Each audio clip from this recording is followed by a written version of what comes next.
So I'm going to show you what you are going to need to start with. I think we're good. Sorry if it's a little crooked in the camera, but so anyway, to start, let me show you what you're going to need.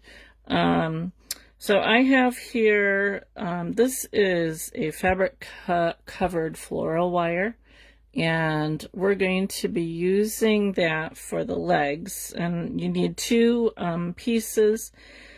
I think this is 18 inches. Yes. You probably only need half of this. Thanks, Sarah. You only need probably half of this because I already made one just to save time, and you can see it's quite long. We won't need it to be that long. But I wasn't sure exactly how much leg that I was going to need, so I just kind of left it whole. Hi, Debbie. So I have two 18-inch piece wires. You can probably get away with one, but just to be safe. And then I have a pipe cleaner. So this little guy is going to have an armature in it. So we're going to use a pipe cleaner. And let's see here. You're going to need some eyes. Now you could use felt eyes. I'm going to go with these little plastic eyes. I want to say they're probably 5 millimeters. I don't know. Whatever works good. I had a different size out and I wasn't too impressed with how they looked on my trial run. So we got those. You're going to need some pliers with some wire cutters to cut the wire. Scissors always come in handy. If you're new, you might want to have some finger guards on hand. I have an awl here, which is just to kind of help put the eyes in. And let's see here. Needles. Right now I have two. I have a 36 gauge and a 38 gauge. And eventually you'll need probably a 40 spiral to finish it off, but we'll just use those to start with. This is probably going to be a two-parter because I don't think I am going to get it all done in an hour. And I'm going to just kind of keep this to an hour. So we'll see how far we get for an hour and go from there. Wool. You're going to need some core wool, and this is a Corriedale sliver from Cupid Falls Farms that I am using. You're going to need a little bit of white and a little bit of black for his beak. And then I'm going to use this Corriedale salmon color to do him in. I debated between a pink or this color, and this one's pretty close to what the sample was, so we're going to go with that. And then what I did was I printed off, I removed the background that came up when we did this in the AI, and I just went into Canva and removed the background. And then what I did was I traced it onto another sheet of paper. So I could kind of I kind of guessed how big I wanted to make it, and then I kind of traced it out, and then I have drawn some lines in here for where I'm going to do my wire, and I just kind of jotted down some measurements, so as I'm making it, I have some measurements to refer to, and then I just kind of drew some feet because you couldn't really see the feet in the picture. I don't even really know what they got going there. It's AI, so what do you expect? So I drew some feet out so I could get some measurements for my legs and stuff. So yes, Sarah, you might need some Oreos for that math, definitely. So this is just kind of a guideline for me as we're working on it. For those of you who are interested in maybe making one of these after I get it done, I can make this available to you. So, all right, so I'm going to put this aside for the moment. And the first thing I'm going to do is I'm going to make the other leg. So what I'm going to do is I'm going to take my covered wire here, and I'm just going to fold it in half. The legs are actually going to be the last thing that we do, but may as well get it made in out of the way so I don't forget. So I'm just pinching that wire in the middle, and I look at my other one here, and I'm just gonna kind of twist it just a little bit here, not too much. And I think I used 3/4 of an inch. So I'm gonna figure out here, my 3/4 of an inch is right there. So what I'm gonna do is I'm gonna take one end here at the 3/4 inch. I'm gonna fold it out. And actually, it's just easier if I bring it up here to make it the same size. And then I'm just going to fold this over.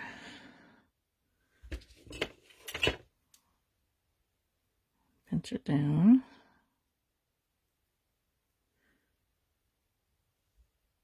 Like so. And I'm just going to take it and just kind of wrap it around here. Like that. You see that? And I'm going to do the same with the other wire. I'm going to fold it up.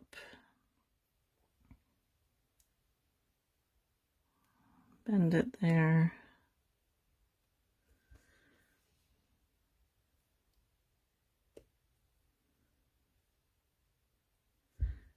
And then I'm just going to wrap this one around here too. Oops. Okay. So here I have the 3 toes, or whatever they're called. And then what I'm going to do is I'm going to take the rest of this. You know what I did? I did that wrong. I used the same wire.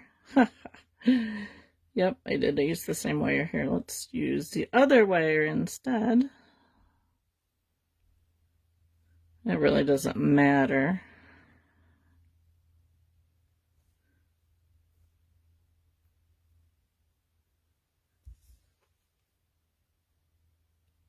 All right, there we go. Okay, so now I'm gonna take, this one isn't coming out as nicely as my first one was. I'm gonna take these and I'm gonna twist them. And when you're twisting wire, you don't want to wrap one around the other. I got that little bend in there. Let me see if I can get that out. You want to twist them like this, and it'll give you a nice even twist. And then they should come out close to about the same length. And I'm just going to twist that up. We'll be cutting this off when I actually attach it to the body. So I'm just going to twist it up like that. Kind of fix this here a little bit. And then this will all get covered with wool when we're done. And then I can just bend it up like that. And we have the beginning of his little web feet. And this will all get wool over it. So I'm going to set that aside for now. The other one. And I'm going to take my pipe cleaner. And I'm going to fold this in half. Now, I could have used pipe cleaner for the legs, and I actually tried that, but I think it was going to be too flimsy. So I decided to go with the floral wire instead. So I'm taking the pipe cleaner and I'm just twisting it. I just folded it in half and I'm twisting it. It was just a 12-inch pipe cleaner. I just grab pipe cleaners at the dollar store or garage sales whenever I see them. So I'm just folding it in half just to give it a little bit more structure. Then I'm going to take my pattern here. So now what I did was originally I had it going up here and down, and then when I was trying to work on it the first time, I didn't like how this was coming, so I kind of changed how I'm doing it. So I'm going to start here at the beak, and I'm just going to kind of follow my pattern here and fold it down and fold it across. And it comes out pretty close. It was, let's try this again here. Okay, so it's a little long, but that's okay.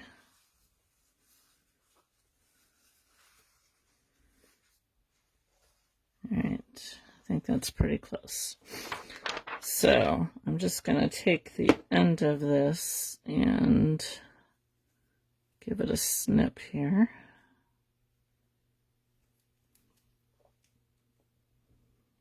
All right, so there we have the base for our penguin. All right, now we're going to take our core wool, and I'm just going to pull off, I don't know what this is, probably about an 1/8 section. And I'm going to quarter it like that. And all I'm going to do to start with is I'm just going to cover this whole thing with this wool here. Let's start down here. So I'm just going to do a really thin layer just to cover it up a little bit and to give me something to work with. So I'm just going to wrap this as far as I can go.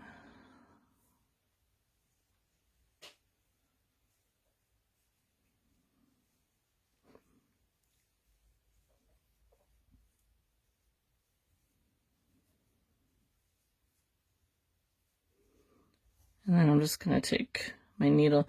Now, one thing you have to be careful of, because you're working around wire and you can very easily break your needles, is just to make sure that you're stabbing very gently and do it on either side of your wire until you get more built up on that. So just tacking it down just a little bit so it stays in place.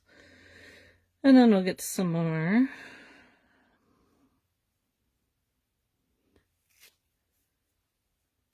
Now this, I don't know if this is my Corriedale. I ran out of the Corriedale core wool, which I really like, and they didn't have any in stock, and so I ended up ordering the New Zealand, and I don't like the New Zealand wool as much as I like the Corriedale. So it's kind of interesting how different wools felt up differently. Okay, so I'm just gonna wrap this around. I'm just gonna come back on it a little bit here. I don't want the beak area here to get too thick, so I don't want to add a lot there.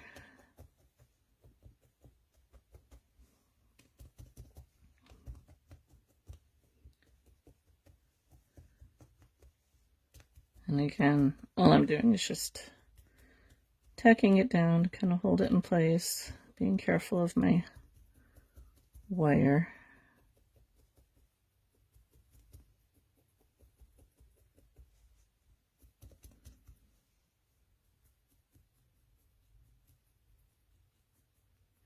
Okay, so this just gives us a base to add the rest of our wool to. So now I'm just gonna, I want to kind of keep my shape here, so I'm just gonna put it up against my pattern just to make sure that we hold the shape.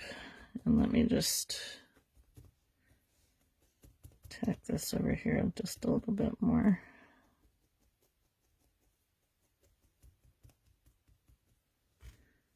Okay, so there he kind of has a form.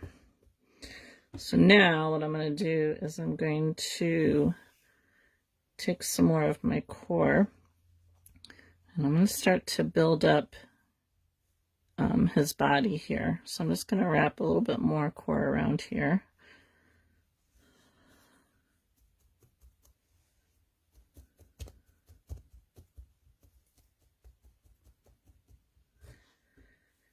And I don't want to get a lot of wool down here, because if you can see my pattern, most of the body is above it, not underneath it. So I'm going to be careful that I don't put a lot down at the bottom.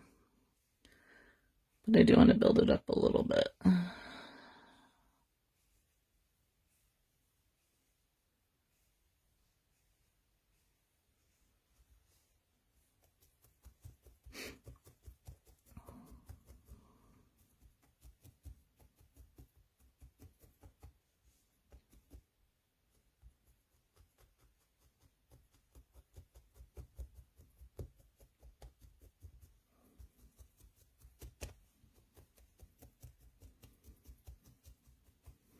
If you're new to felting, one thing you have to keep in mind is that your projects will always look worse before they look better.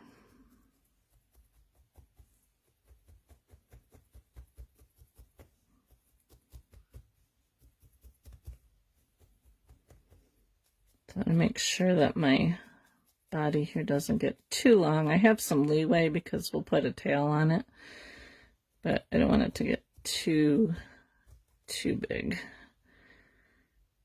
Okay, so it kind of gives us a start there.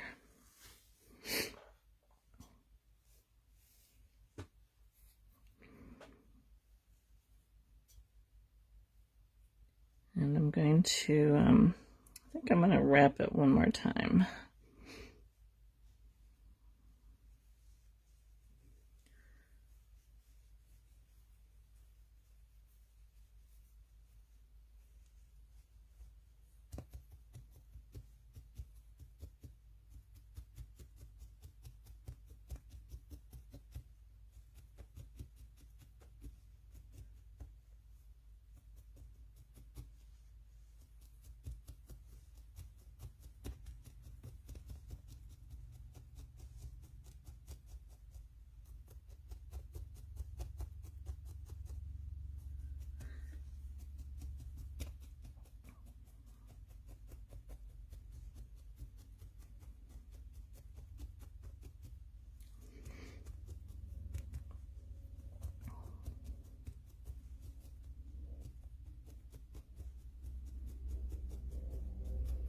So I'm not spending a lot of time firming this up just yet. I'm just holding it into place here.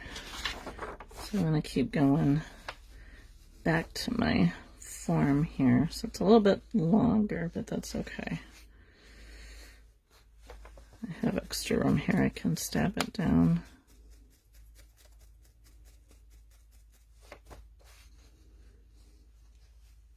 Okay, so I think I'm good on the bottom. So now I want to start to build up the top and the sides. So I know, Debbie, isn't it? It just, the process of this just, it amazes me every time I make something. Okay, so I just made a little pillow here, and what I'm going to do is I'm going to put it here on the top. Now, the Flamingo has like a little humped back here, so if you can see, I'm kind of pushing it down on the front and the back, and kind of letting it be a little bit poofier in the middle. And so I'm just going to stab this down just to build up his back a little bit. And I'm going to do this, the back here. I don't want it to hang over because I don't want it to get any longer.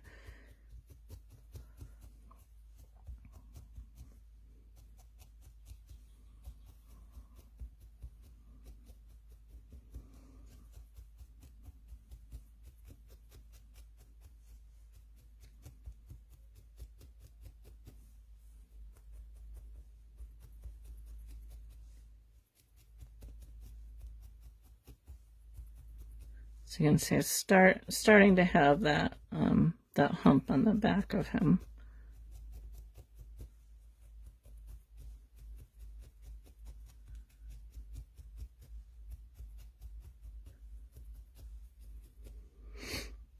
Okay, I'm gonna have to build it up a little bit more though. Yep. All right, so before I do that though, I'm going to add some to the sides, because otherwise we'll have a really skinny flamingo, and I want a skinny flamingo. So I'm just going to take a couple pieces here and just kind of do the same thing I did for the back. Just kind of make a little pillow. It's a little too big. I'm just going to kind of build up the sides here.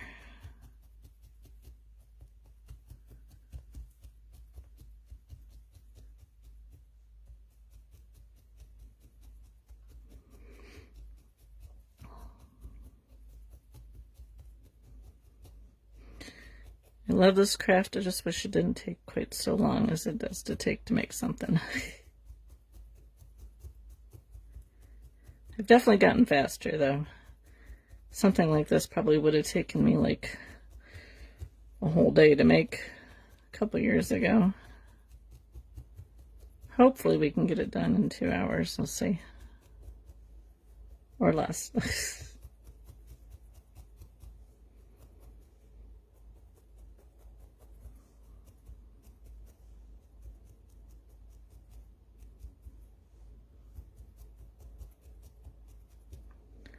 Okay, one side. I always like to make sure I work both sides at the same time, because sometimes it's hard to you start adding one side and then you try to do the other side, and all of a sudden you realize, that's not the same size. So it's one thing that I have learned, to work both sides at the same time.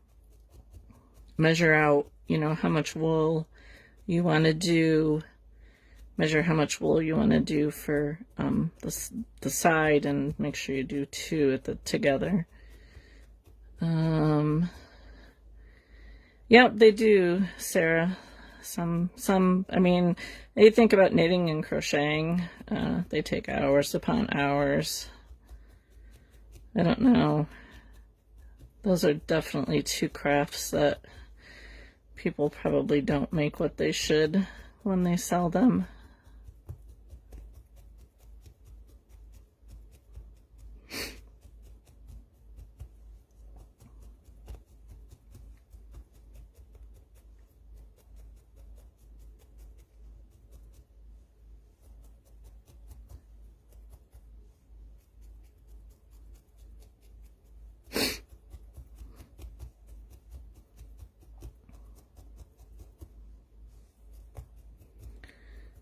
Yeah, this must be the New Zealand wool, because the Corriedale wool isn't as stringy as this is.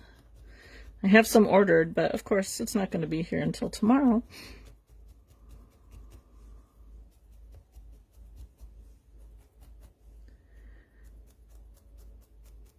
Yeah, Chris, crocheting is definitely not. My daughter does crocheting, and she does sell it, but like, she doesn't do blankets. She does, you know, little characters and what have you, and she's got some pretty loyal customers. So, and I know she doesn't make what she should on them. Okay, so we're fitting in here pretty good. All right, so now let's see if we can get the head here. So I don't want to get the neck too long, too fat. So I'm going to actually bend this up a little bit, and I'm just going to wrap the neck a little bit.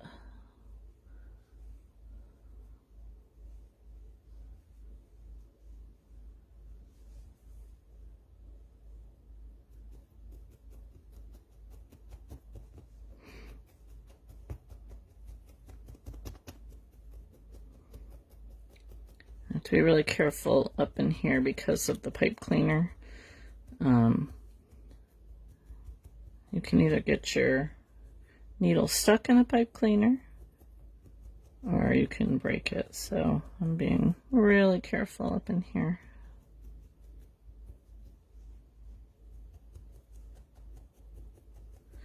It's a good time to wear your finger guards if you are fairly new to doing this.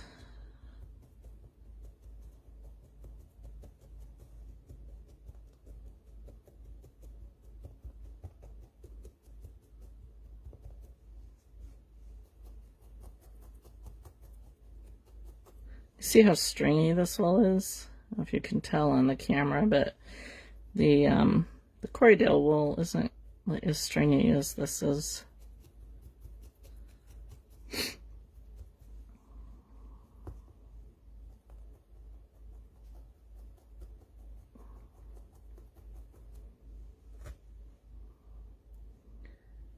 Okay, so now I want to keep this square here because when I was doing the last one, when I was going up like this, I ended up losing the squareness of this part. So I'm gonna wrap around here just like maybe one time so I can keep the square part of this, and then I'll build up the top of his head with more.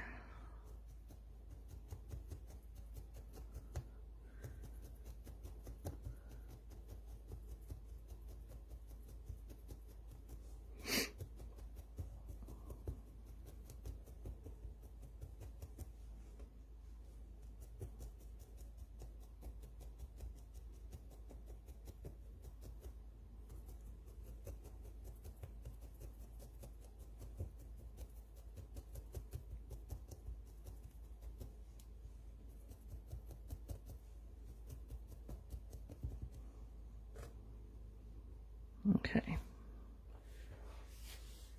so I don't want to add any more to his beak. I need to build up his head without adding a lot on the bottom.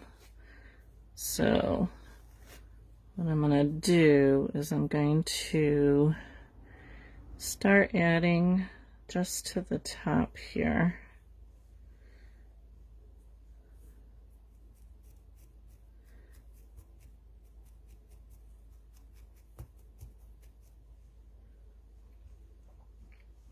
And I want to keep, let's see where his beak comes here. Okay, so I want to keep this area here from here down thin. So I'm just going to kind of mark that a little bit so I don't build up onto his beak too much. Because I still have to add the top coat, so I don't want to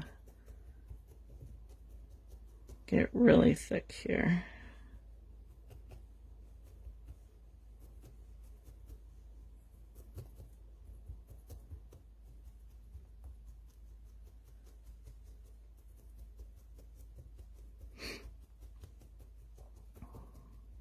A lot of, I've discovered a lot of needle felting is looking at shapes and deciding, okay, what shape is this and how do I need to add that to get the look that I want. And it's always better to add a little bit at a time instead of a lot.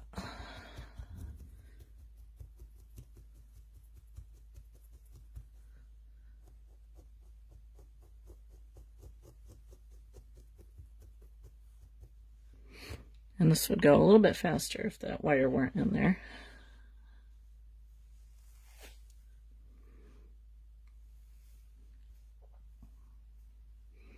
Okay, so I'm going to add a little pillow on the side of his head here. I do have a tendency to make my heads too narrow.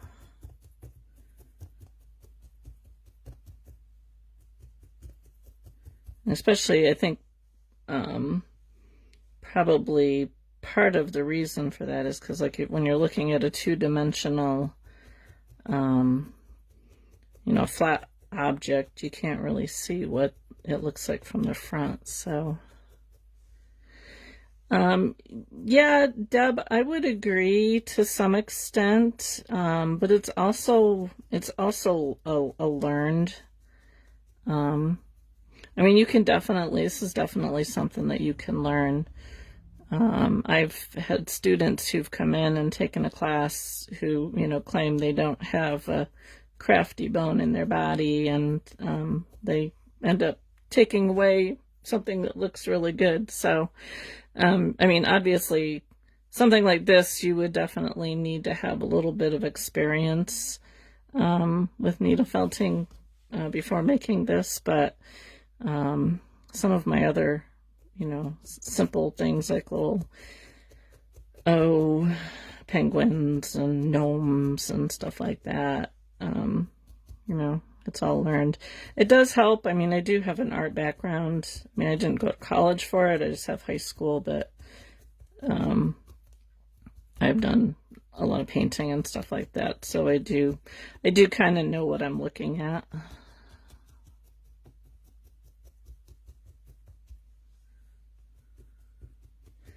But I love, in my Facebook groups, I love seeing the new people post pictures of their creations, and they're really fun to see what people come up with.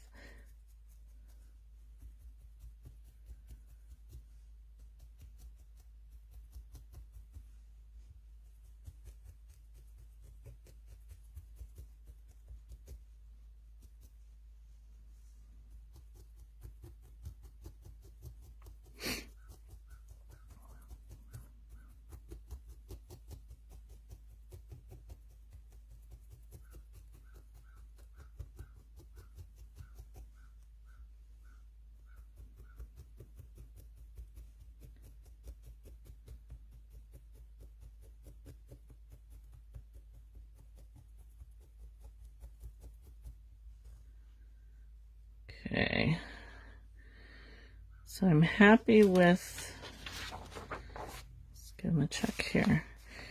So I'm happy with, I'm going to build his neck here just a little bit more, and then I need to work on adding more on the top of his head here.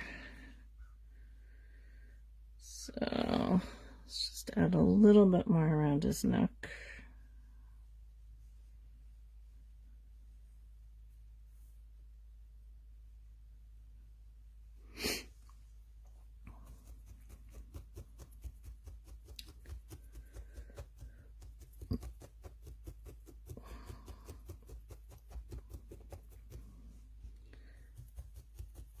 Maybe we'll get his body done in an hour.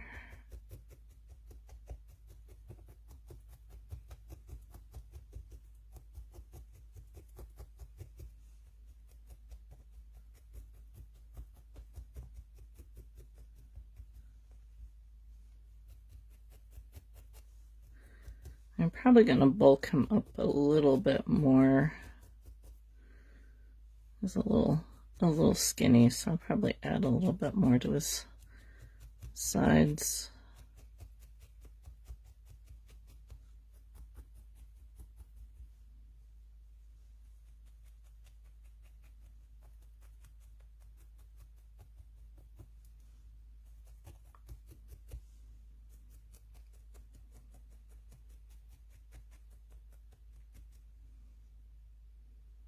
Hi, Barb.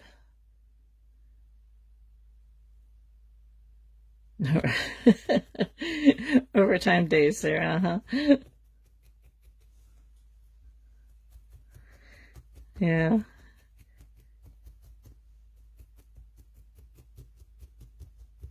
I don't like to go more than an hour. If I can get it so it's mostly done, and then I can finish firming it up after the fact, because the firming is what takes the longest time. So I'm just going to kind of start to add to the top of his head here. Try and get that shape.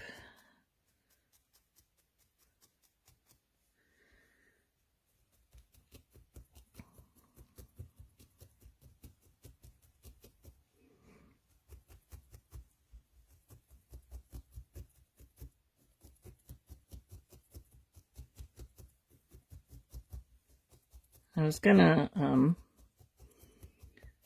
schedule this with Kim to put up on her Facebook group, but I'm not sure if I'll have to ask her if she minds if it's in 2 parts.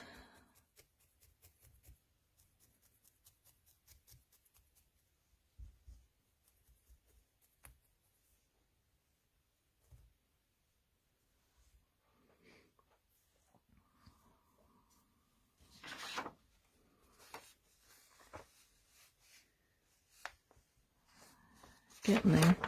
I need to kind of build up the front of his head here a little bit. So let's see if I can do this here.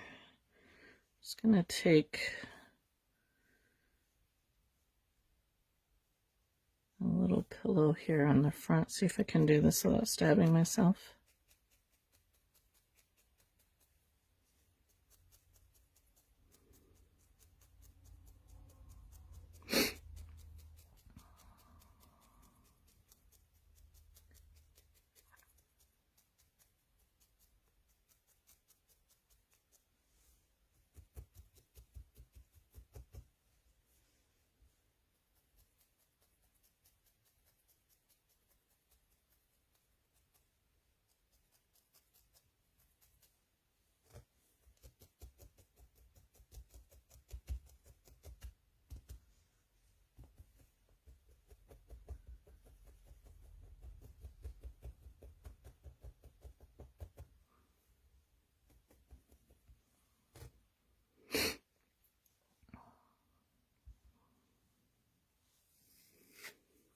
Guys, it never fails. You get on camera and your nose starts to run.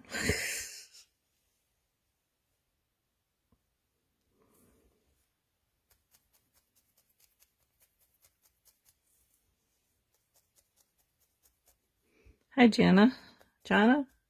All right. Is it Jana?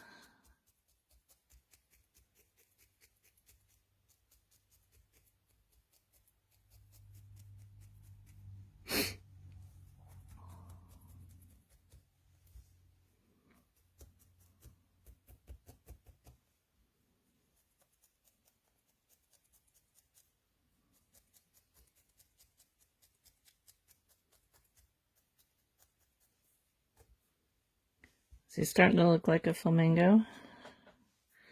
Not a pelican, Sarah. Jana. Okay. That's a pretty name.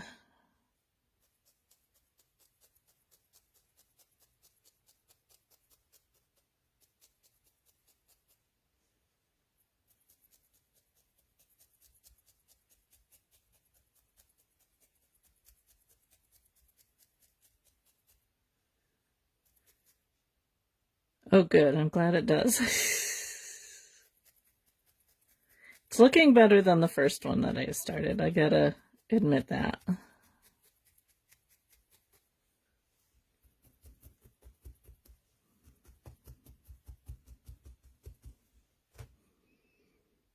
Okay, getting there. I think I still gotta go a little bit higher on the head. You guys can probably see that better than I can.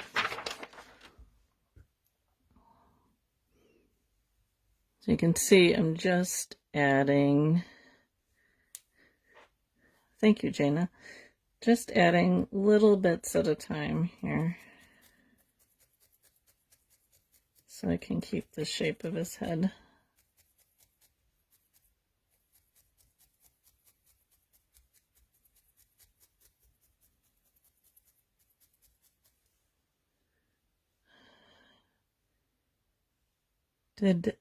Did I, oh, where did I get my diagram? I made it. Yeah, so what I did was, I took, I don't know if you saw my video last week where I used AI to come up with a picture. And so I took the picture that I got and traced around it with a marker on another sheet of paper, and then came up with the armature lengths for my wire. So it's I did it all myself, and I can make it available either in the Facebook group or on my website if people want it, if I remember to get some copies made or to get it converted into a PDF file. I can do that if anybody wants it. Thank you. Okay, so I think still got to go a little bit higher on the head. I think that might be too much. I need to go out here some more. And then I need to make it a little bit wider.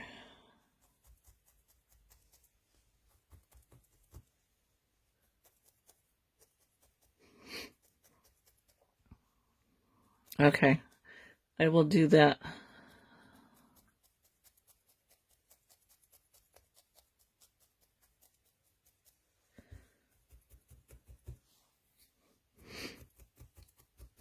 I still have to update the membership group too with links.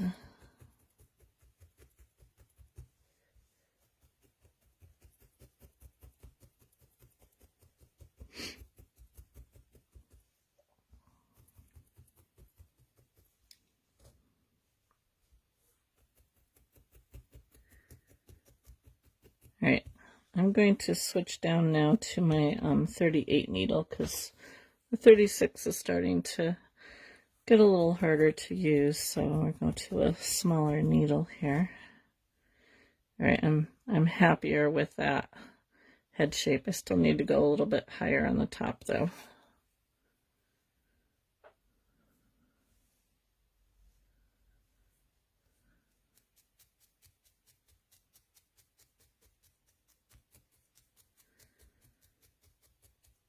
So one thing, if you're new to felting, keep in mind that your wool is going to go in whichever direction you're stabbing your needle into. So you can use it to your advantage to get your wool to go where you want it to go. So here I want it to be kind of more straight. So if I go in like this, I can change it. It's kind of hard to see with my hand shaking, but I can kind of make this more flat here. And then across the top, I can round it up a little bit.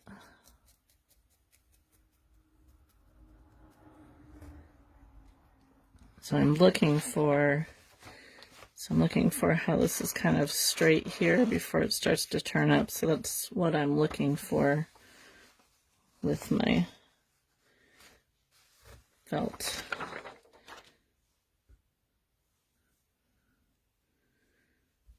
I think I almost got that.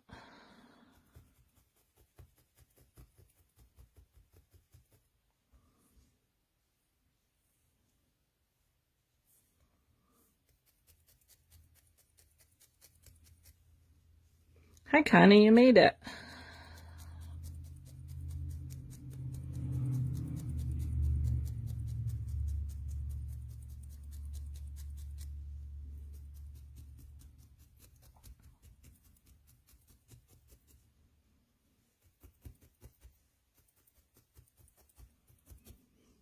Yeah, I'm liking this a lot better than my first go at it.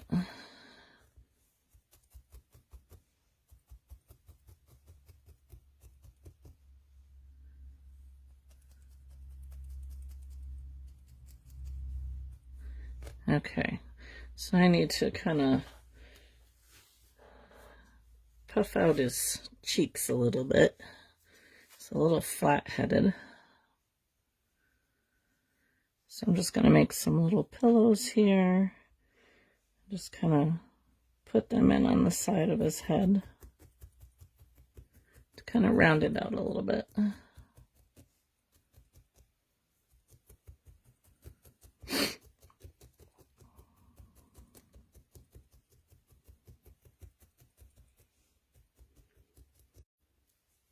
Oh, still working on veils, huh?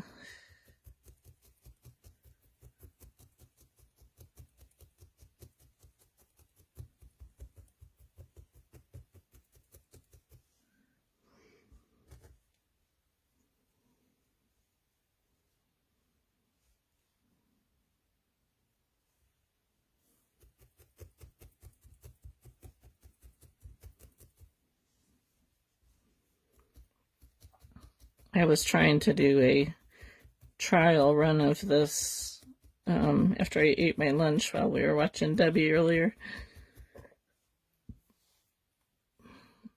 I think I have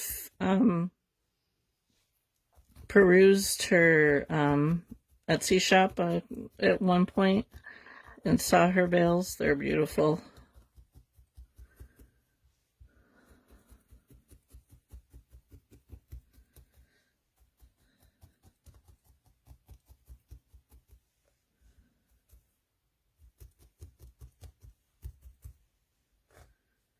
Oh, these wiry pieces of wool here drive me crazy. Okay, we're getting there. So I want to kind of look at it from the top to see, so like this side here is a little bit bigger than the other side. So I always want to kind of compare the two sides when I'm doing something like this. So he needs to get a little bit bigger. He's too narrow in the head still.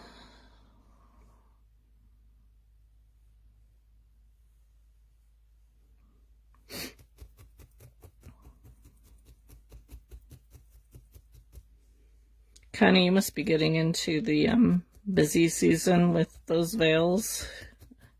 I imagine the spring has got to be your busy time.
Alright, I'm going to take a piece and just kind of go over the top here.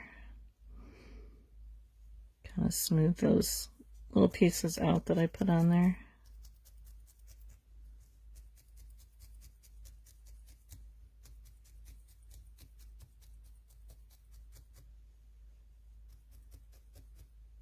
Oh, thank you, Debbie.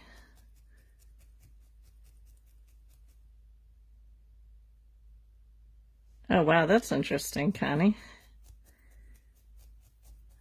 So we don't do white veils anymore, huh?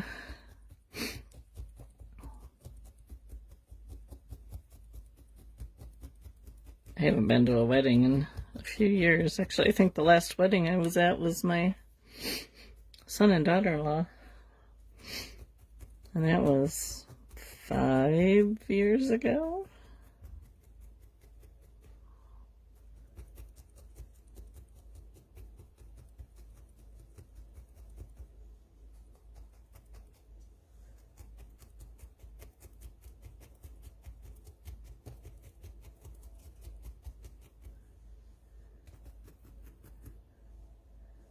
Oh, interesting.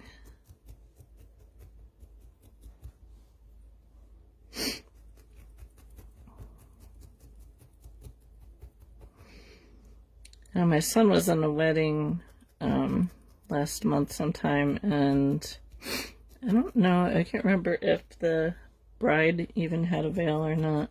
I don't remember.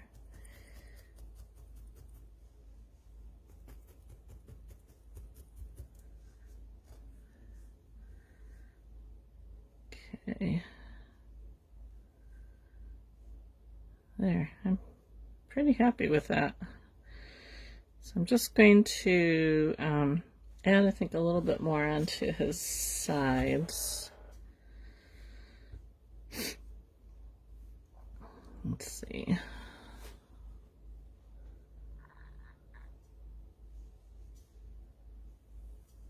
And I think I'm going to add a little bit here in the front on the chest.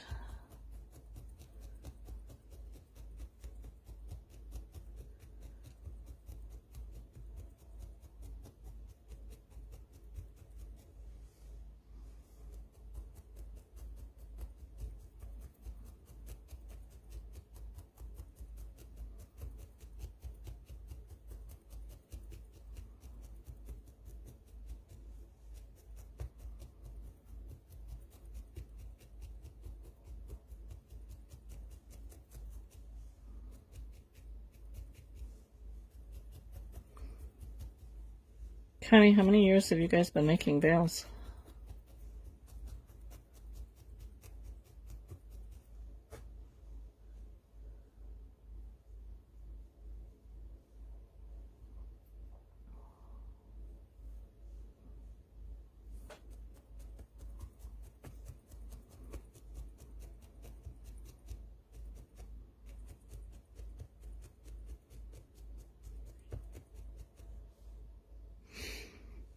Sarah, that does not surprise me at all.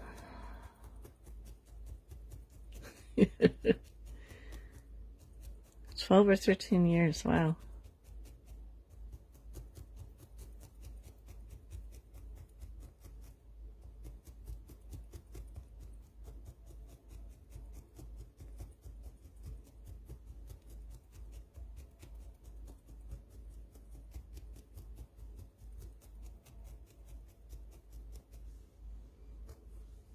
Alright, this side needs a little bit more.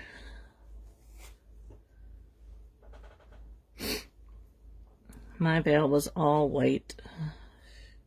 Of course, I got married in the 80s, so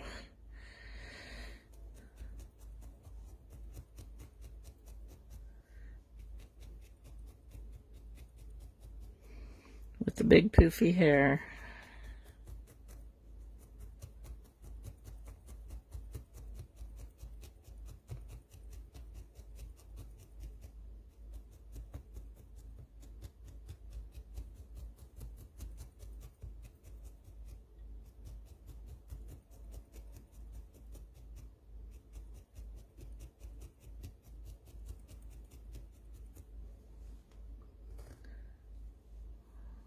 Okay, get in there.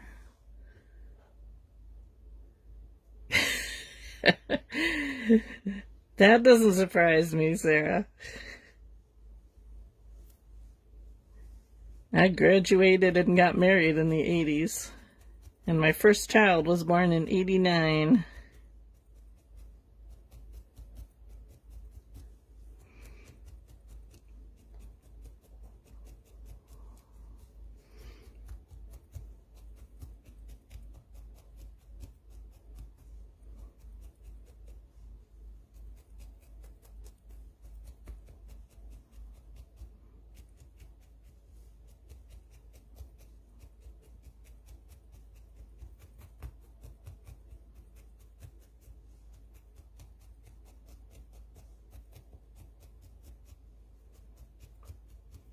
'86. Oh, so you're only 3 years older than my daughter. You are a youngie.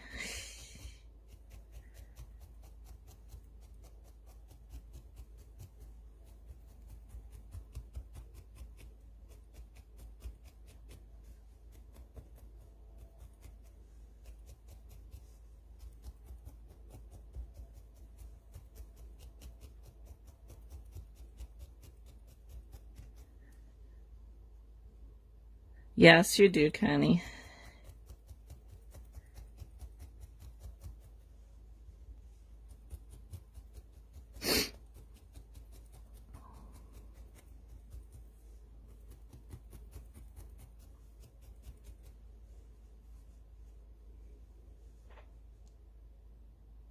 Oh, that's fun, Laura.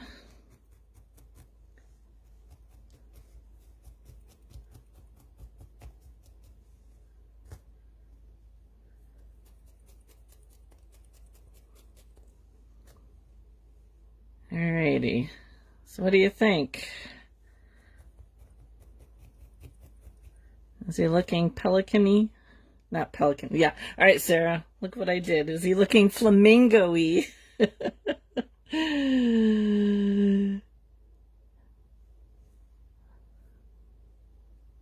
All right. I think I'm pretty happy with that. I guess so.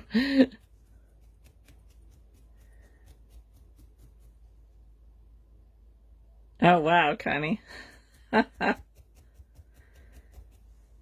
Yeah, I had the big poofy sleeve wedding dress. Very, very 80s. Okay, I'm pretty happy with that, I think. It's a lot better. Should I show you my prototype? Show you the one that I was working on earlier. So I think I definitely got the shape better on this one. I wasn't quite finished with the head on this one. But yeah, I think the shape on this one's better. I think I need to add a little bit here in the chest area.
Okay. All right. Since I think I'm good with that shape. So now I want to try and figure out where I want to put the eyes. So let me see my pattern here. So it's about 1/2 inch up. And it's about right in the middle of where that is. So let me take my needle. I'm just going to kind of indent here where I think the eye is going to go.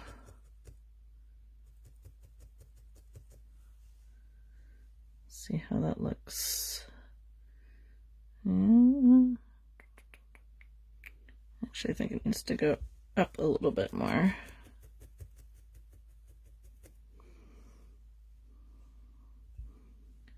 And this is the hardest part, getting the eyes in the same spot on either side of the head.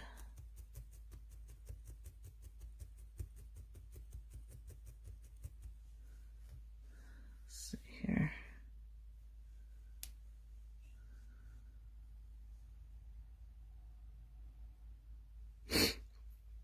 I think his head could come out a little bit more, but I can add to that as I'm putting the color on.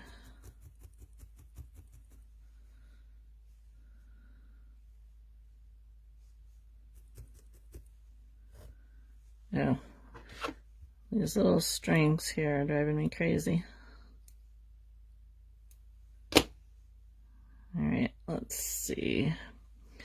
Let's try it. So to put your eyes in, I'm just going to take my awl and just kind of stick it in here and make a hole. And I can stick my eye in. Let's see. Just kind of comparing it to my picture here to see if I like where that position is.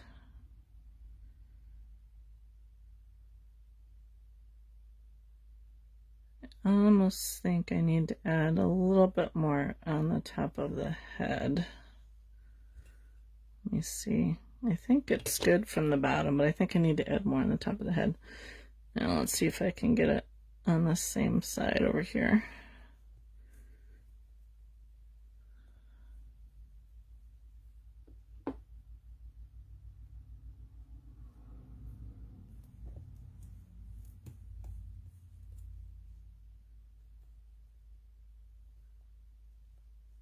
Sometimes I don't want to go in.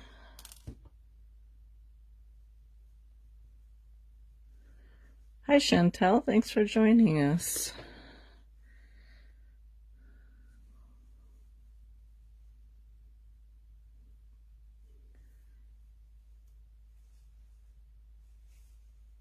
Okay, what do you think? You think the eyes look good?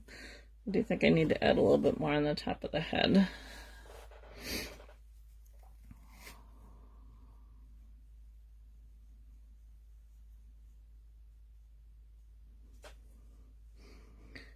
Guys, if you like needle felting, you should check out Chantel's page. Chantel, what is the name of your Facebook page? She does some amazing work.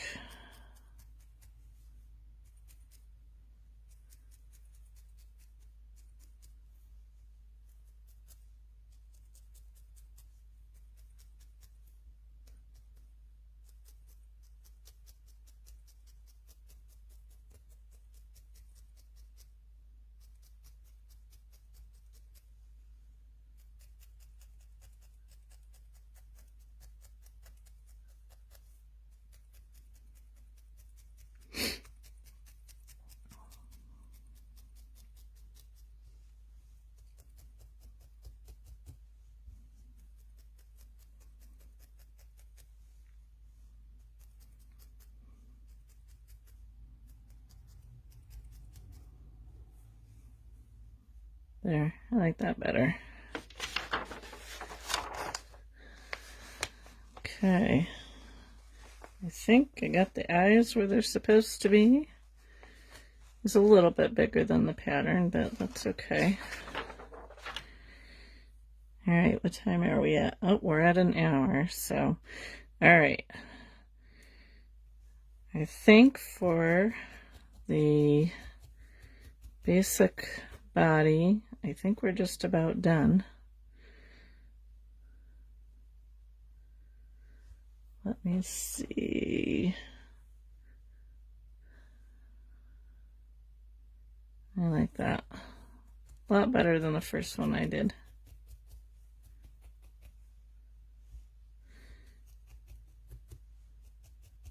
Okay.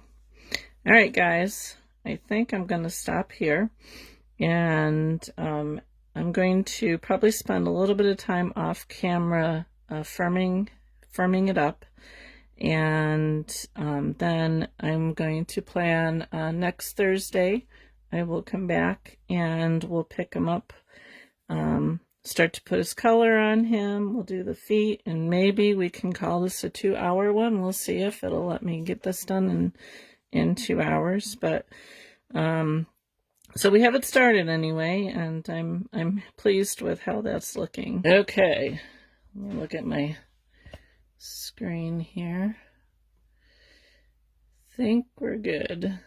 All right, so we have our little guy here. So the first thing that we need to do, and I'm gonna put my glasses on so I can see, is we need to glue in the eyes, so I don't forget. So I'm just going to pop these out. If you remember last time we stuck them in, and I'm just going to, I don't know if I can get it out of there, just take a little bit of glue here on the post and stick it back in my hole. So off camera, I did fill it out a little bit more. I added more wool around his face and around his body, just to kind of fill it out a little bit more. So let me see here. I'm just using, this is I got wool hair stuck to it. See if I can get it in here without making too much of a mess. This is just a diamond, glitter, art glitter glue. You could use tacky glue. You could use a, oh, yeah, what am I trying to do? Super glue. Just something to kind of hold them in there. The felting actually holds them in pretty good, but just as an added protection, we like to stick a little bit of glue on there. So, and this dries clear. So, okay. So the next thing I'm going to do is we're going to get his beak covered. So I have a little bit of white here. It's not the cleanest white. It's got some vegetative matter in it. But we're just going to cover the top of his beak here with white. And I'm just being careful because of the wire that we used the last time, and the armature is in there, and I can feel it. So when you're felting, especially if you're using a fine needle, any needle really, but especially your fine needles, and I'm using my small needle here, you just want to be really careful around that wire. And I'm just going to cover the top part of his beak here with the white. Chris, when are you going to do your live? I was going to ask you that this morning in Deb's.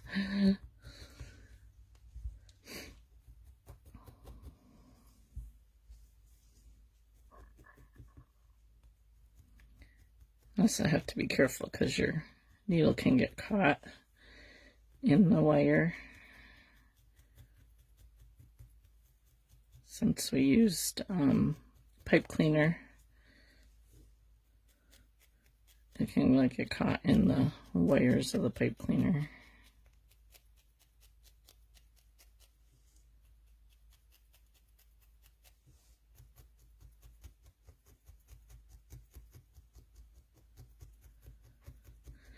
This is like really close to the color of the core wool that I use, so it's really kind of hard to see the difference. But in a bright light you can. You're still thinking. All right, come on, you can do it.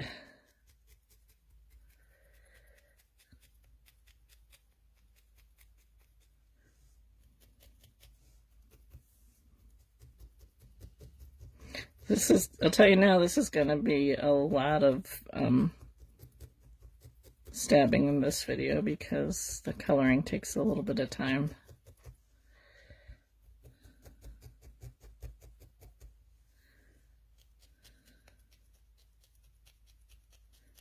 It's kind of why a lot of people, if you watch needle felting videos at all, a lot of them speed everything up because it just is a lot of time.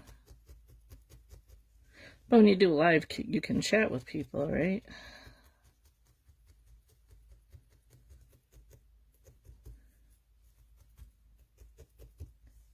All right, not that you can see that. I might need a little bit more.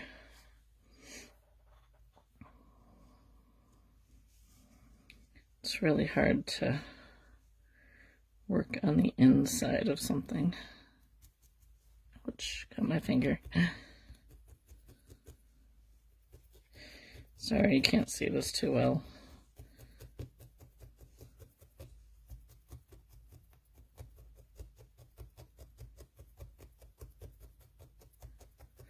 I had a class on Monday. Did you?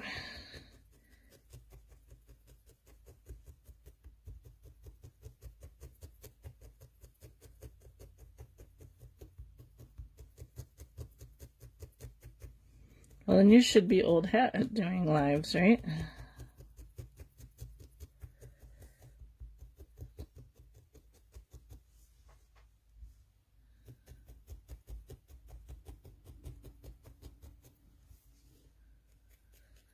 All right, I'm going to grab my finger guards to, let's put them on the right fingers here. Just to do up here because just easier to hold it in place.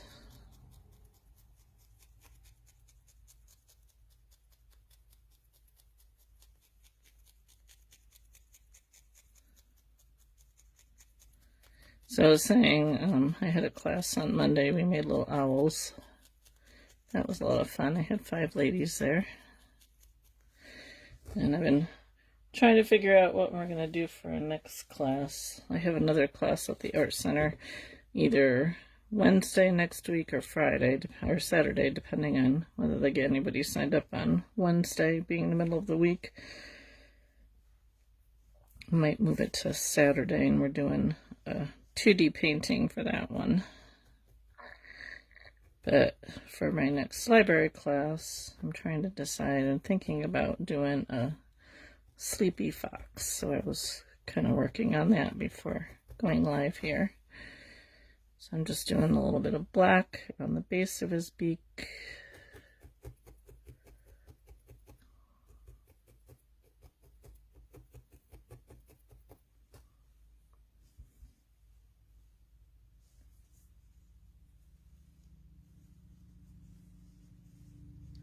I hate doing small things like this. They're such a pain to cover. If I didn't do the core right when I did the wire, I would have done this piece separately and then attached it. Just because it's harder to work on.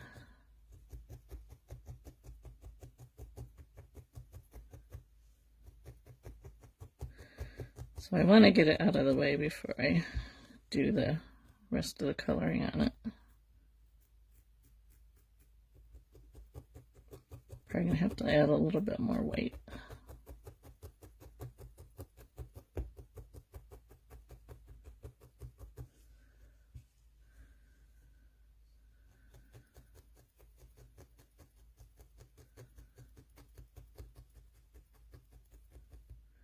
I'm really hoping I don't have to make this a three-parter.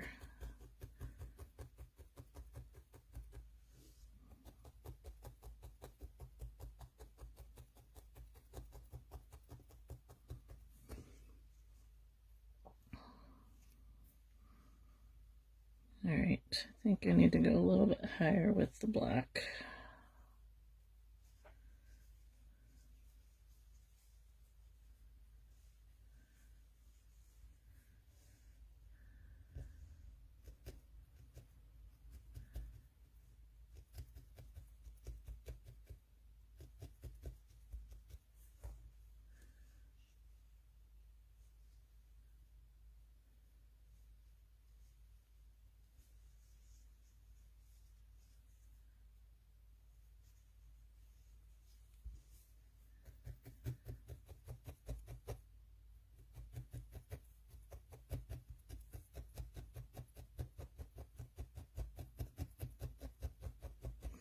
So I think spring has finally come to New York. It's been sunny all day today. I think it was supposed to get into the 60s today. Not quite as warm as yesterday, but I'll take the sun, but I think it's gonna like rain the next 2 days.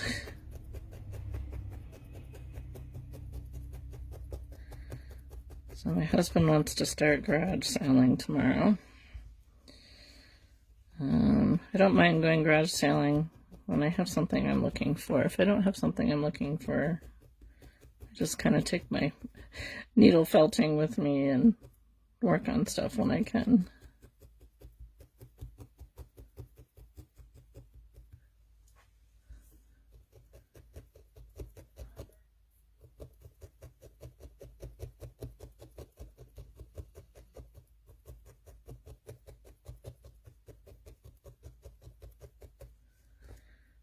Alright, got a little weight in there, so I might go back over that, but for the moment I think it'll work. I might touch up the weight too a little bit. Okay, so there is his beak. I need to see if I can, yeah, that's right. Okay, so 85 in Ohio, low humidity, so it's very nice. Oh, that's awesome. Yeah, it was supposed to get to 70 yesterday, but it never did. I think it was 60, might have been 68 when I went up to meet my husband after he got out of work at 3:30, something like that.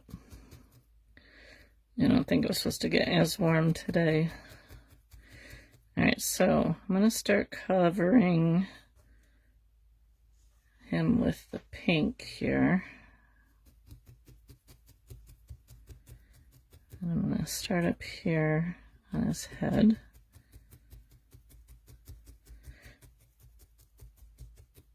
And this is what's going to take a while to do.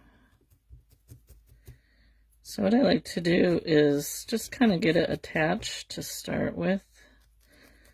And then I'll go back around and tighten it down. This pink has little pieces of stuff in it. I'm trying to pull out. Okay.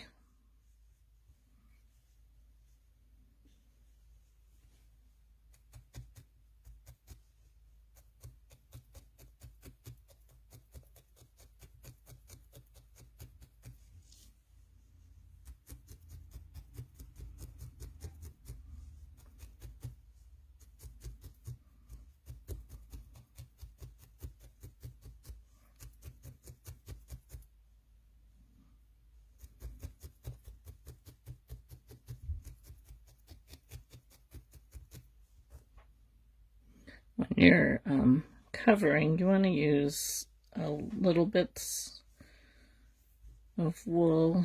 You don't want to put like really big pieces on.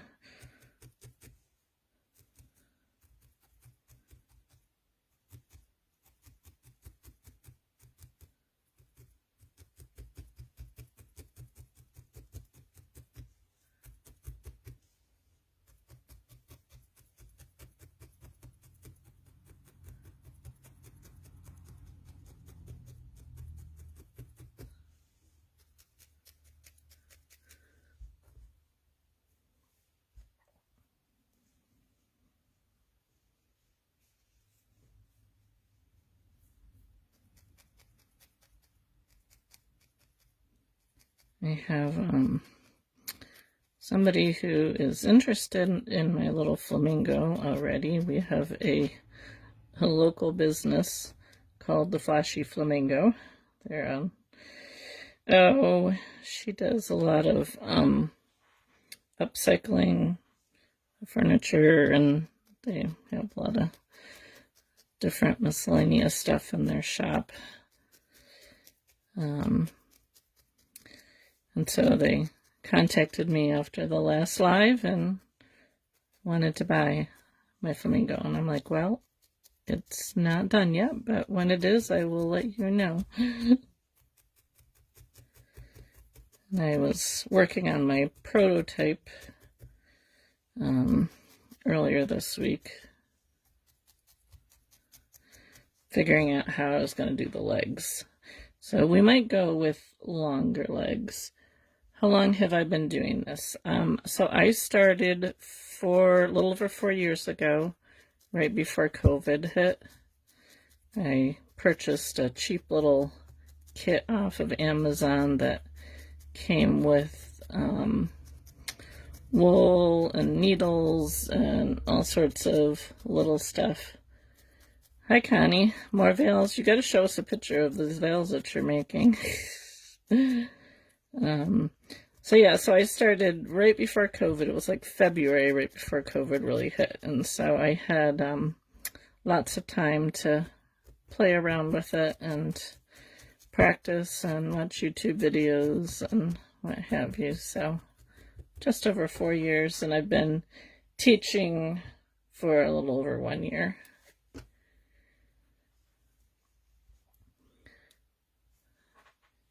So all I'm doing, Connie, is covering our little guy here, our little flamingo named Penguin, with the pink. Oh, thank you, Chris. They don't always come out really good, let me tell you. I started this little sleepy fox this afternoon and had to restart it because it was not going according to plan. So they don't always come out the way I want them to.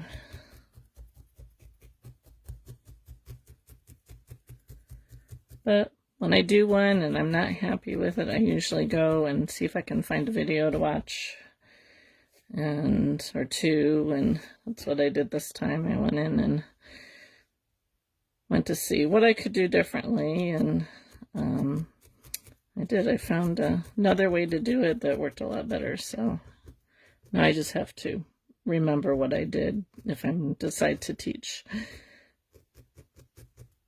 I am videotaping it though as I do it though, so I can go back and watch it again.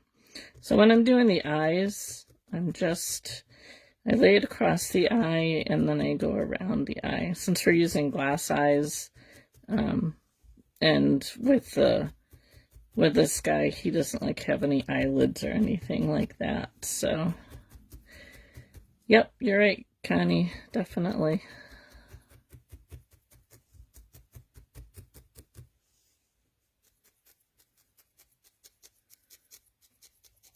So right now I am just kind of doing a rough attachment of this wool here. I will go back through and firm it down more once I get it on. I'm just going to make sure, like, I have a little bit of white there, so I'm just going to put a little bit more around his eye.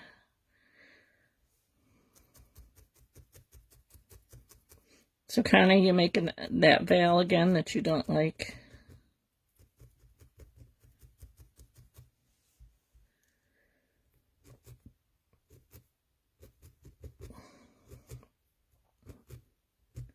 This must be like your busiest time of year, I would think.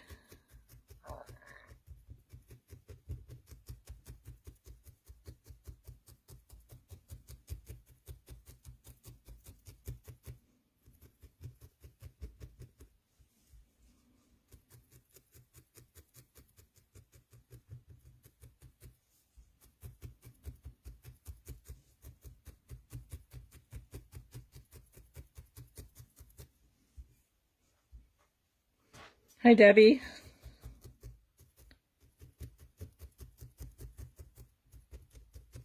Hey guys, if you like crafty stuff, you should go check out, you should go check out DIY Upcycle Designs by Landy. She did a live this morning, using pine cones. She made flowers with pine cones. It was really kind of cool. And Connie has a live tonight at 6:30 Central Time. Oh, no problem. You haven't missed much. All I've done so far is glue in his eyes and put the coloring on his beak, and now I'm working on the pink rest of him. This part's going to take the longest. So, yeah, you didn't miss too much.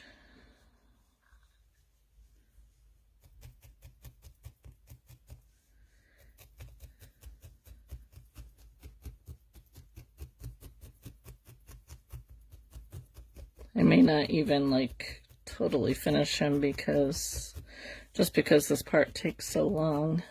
Oh, thank you.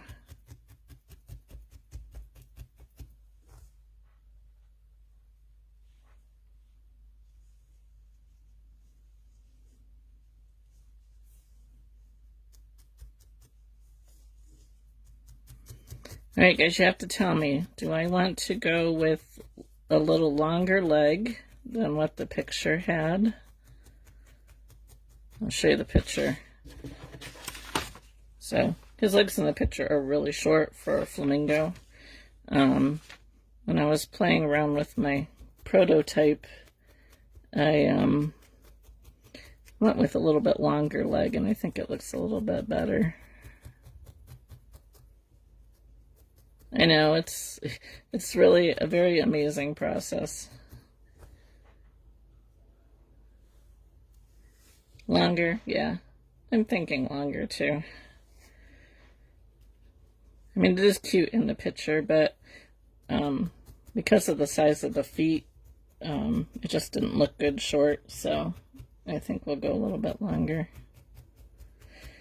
And I don't even know if he's gonna stand, because trying to get it balanced right on the legs, I may end up gluing him to a wood slice if I can't get him to stand. This is the first time I've done a bird, a standing bird. I've done a few birds that are like, you know, sitting down, laying down, whatever you want to call it. Speaking of birds, I have a robin that has decided to build a nest on top of my tire on the back of my truck. I'm like, I noticed it the other day. I noticed him her, whatever it was, going up, taking stuff onto the tire from my kitchen window.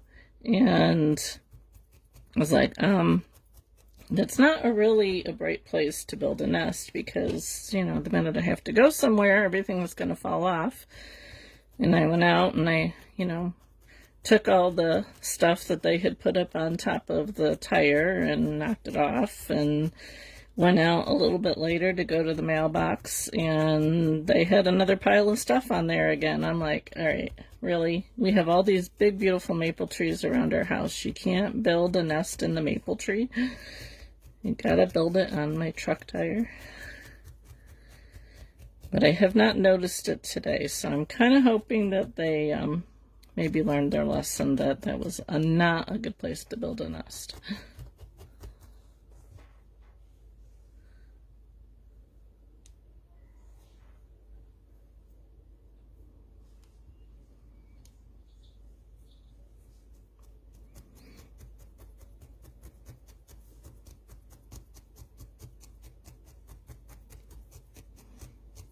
So Connie, what are you doing tonight in your live?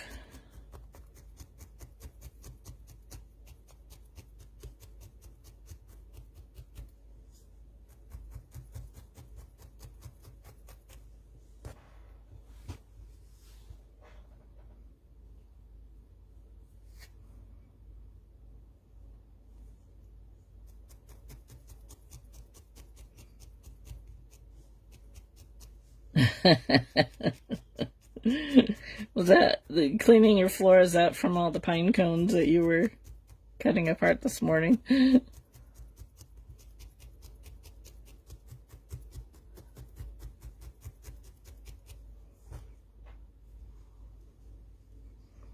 So Deb, I wanted to ask you, have you done craft shows before? Or is this going to be like your first one that you're doing?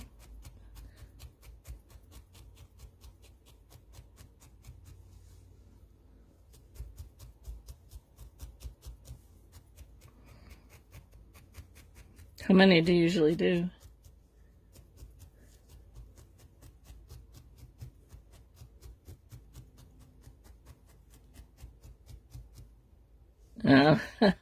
Yeah, so we used to have a covered back porch that my kitchen window looked out onto, and I had like an old dresser out there that I just like stored some gardening tools in, and I had these wooden boxes that I had gotten from my grandmother sitting on top of there, and I had a robin build a nest in one of those boxes, and that was kind of neat because it was right by the window, so we could watch the babies. So that was really cool. But we have since gotten rid of the porch there because it was falling down, so we had to take it down.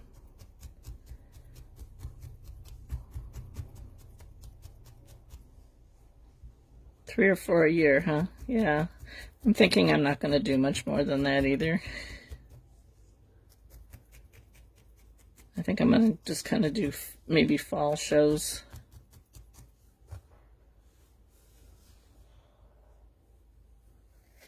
We have flycatchers that build a nest every year right on top of the well, I want to say it's like the very narrow ledge on top, the top of the door. It's like, like less than an inch wide. And they are always building a nest right up there on my front porch. I don't know how the nest stays put and doesn't fall down. We don't use the front door very often. We generally go out the side door. So it doesn't get disturbed at all unless I'm out there working.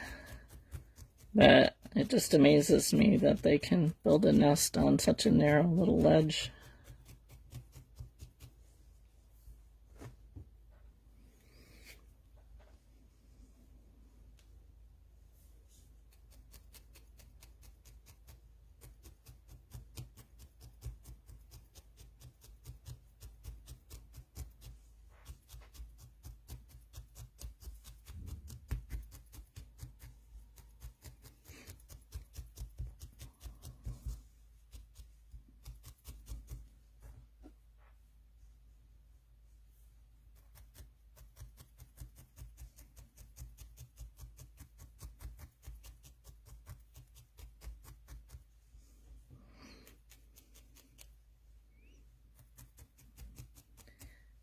Yeah, this is only really like the first time that I've done shows.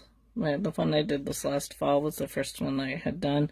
I had done like years ago when I did painting. I did like an open house at my home and invited just, my church family and friends and stuff like that. Which wasn't too bad. I didn't mind doing that. Like at Christmas, but I only did one of those and hadn't done anything since then because at that time I had kids at home and my husband works on Saturdays, so it was like impossible for me to get away on a Saturday to do a craft show. So I just sold on eBay mostly. And I didn't mind doing the one that I did last fall. It was really good. I had a lot of fun. Of course, my product is really light, so I spend more muscle with my display than I do with my actual product. But I'm kind of more interested in selling my stuff online if I can. It is less work that way.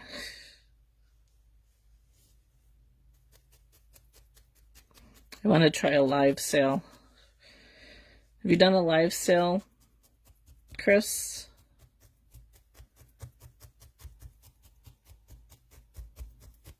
I don't know if I want to do a live sale or an album sale. I'm kind of torn.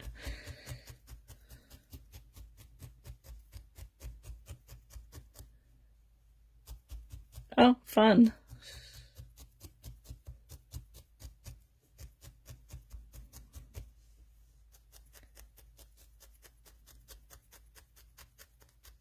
Yeah, I was watching somebody's live sale this morning. Well, they had done it. I was watching the replay. She does crocheted stuff. I think it was her first time doing it. I could tell that she was really nervous.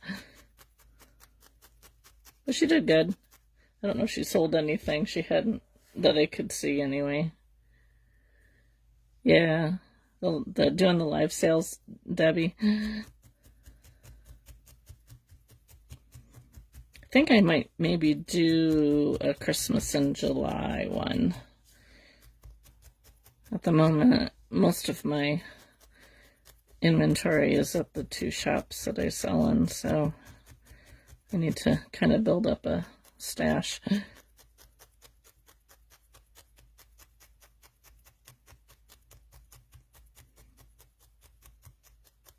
don't remember if Kim has a training on doing a live sale in the hub or not.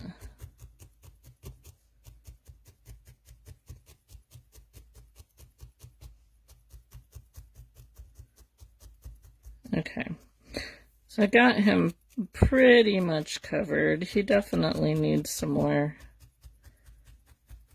firming up here. Let me get my...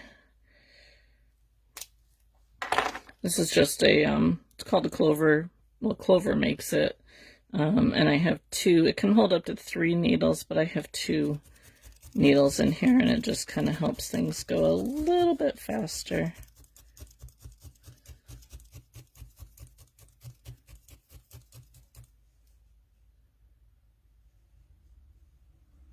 Yeah. How do you, or where do you learn how to do live sales?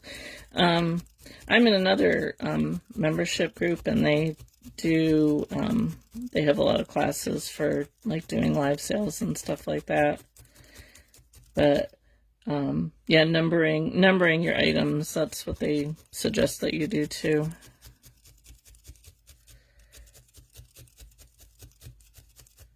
So you just go on like a live, you have your items numbered, and you show them, and then you tell the people that they comment down below with what numbered item it is that they want, and like say mine, or whatever you want to designate.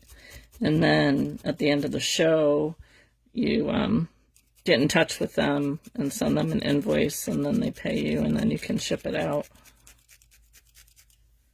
I hope the camera isn't shaking here.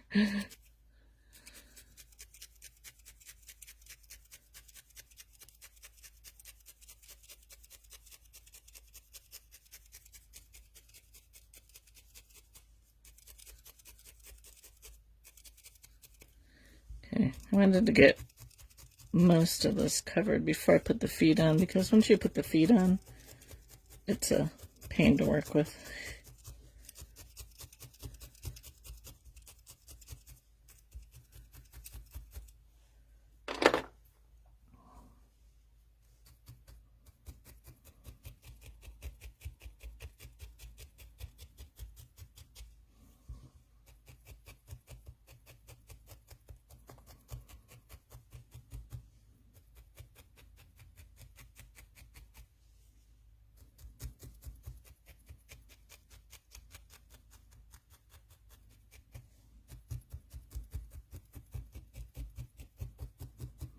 Alright, I will take some time after the fact and kind of firm the rest of this up a little bit more. But I wanted to show you how I was going to do the feathers. So on our picture here, he doesn't like have actual wings. They just kind of put these little feathery things on the top. So that's what I'm going to do. And to do that, I have this brush here, and I already have a bunch of these made because I didn't want to take the time to make a whole bunch of them, but I thought I would show you how I do a flat piece. So I'm just taking some of my pink here, and I'm going to set it on this brush. And then I have this another tool by Clover. It's called another multi-tool. And if you can see that, there's 5 needles in there. And then there's the shield that kind of protects your fingers and other things. And it goes up and down as you stab it into the wool. So I'm just spreading my wool out here. And I just take my multi-needle tool here and just kind of stab over it. And I can do this on the mat too, but it tends to really mat it into the mat. So I like this brush because it's a little bit easier to pull up. I will still use the mat, but to get it started, I like to use this. And I just kind of pull it up and turn it over. It won't get really smooth at this point, but it starts the felting process anyway. It's kind of cool.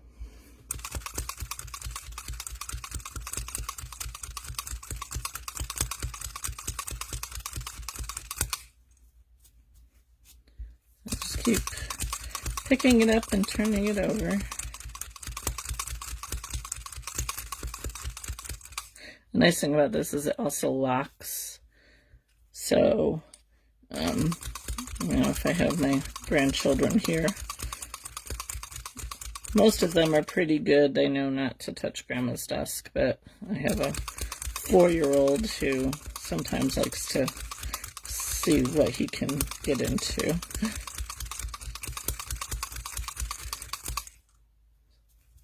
So if I know they're coming, I usually put stuff away, but I can lock this too so it doesn't move. All right, so now that I kind of have a piece of felt there, it's out of the way, I can take it in my hands and kind of rub it. And that'll also help the felting process. So then what I do is I'll take my 2 needles and just kind of go back and forth to get it a little smoother.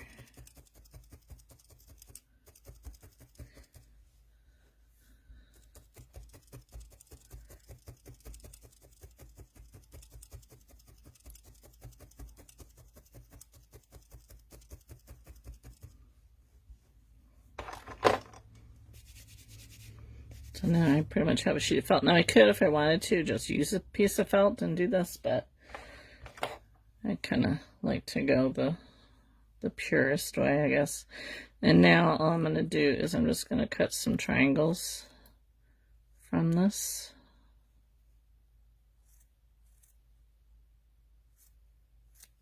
These are a little bit thinner than what I made last time.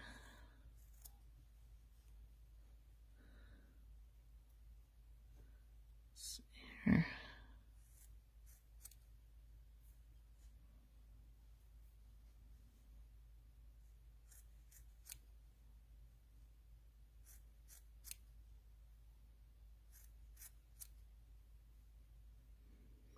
And then whatever I can't use, I stick into a jar that I can save and use as filler for bigger projects.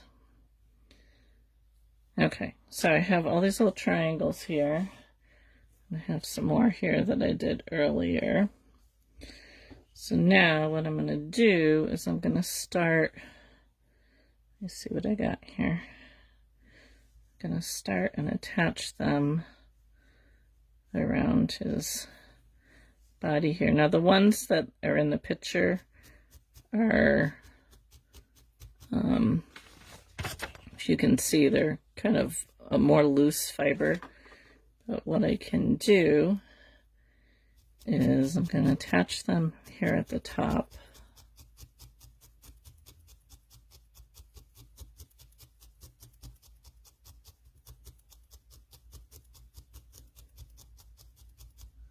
And then I can take my clover tool here and kind of gently brush this out a little bit, and it'll make it look a little more like what was in the picture. So you can see that. And I can trim it if I need to. So let me move these out of the way here. I'm just going to just kind of go around and add all these little feathery things. I'll try and get the bigger ones across the bottom.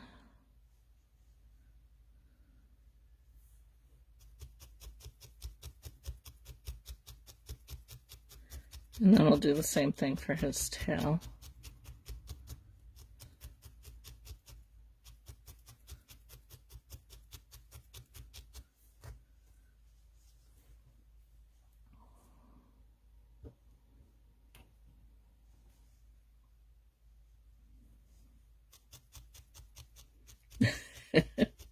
Do you like that, Dad?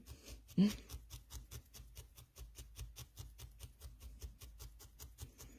once I get the first layer done, I'll go around and tap for another layer.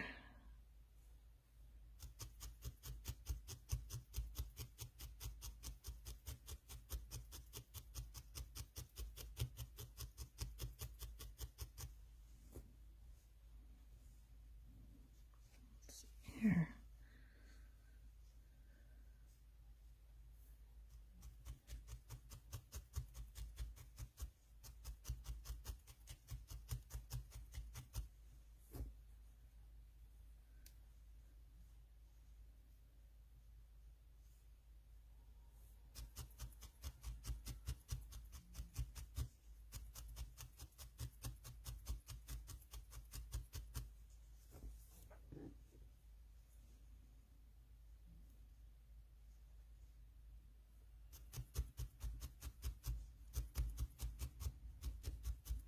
trying to figure out how I was going to make these.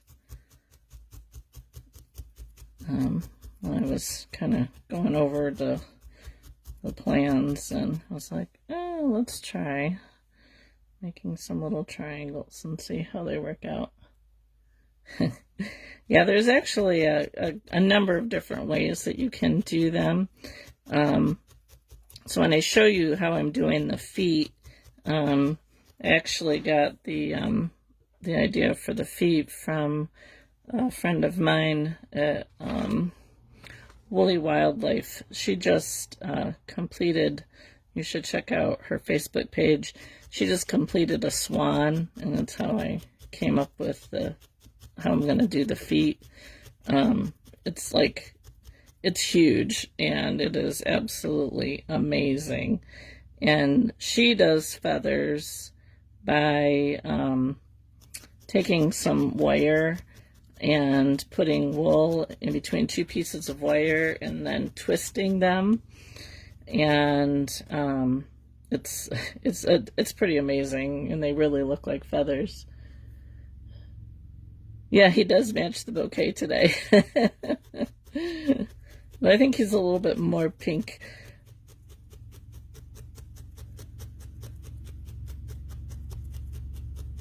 Oh, and my neighbor has decided to mow now. So, if you hear the tractor, he mows like every day. I don't know why.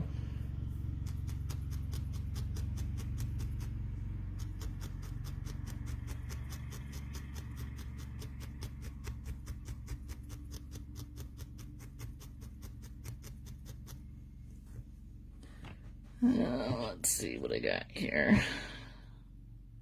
Some smaller ones were up here.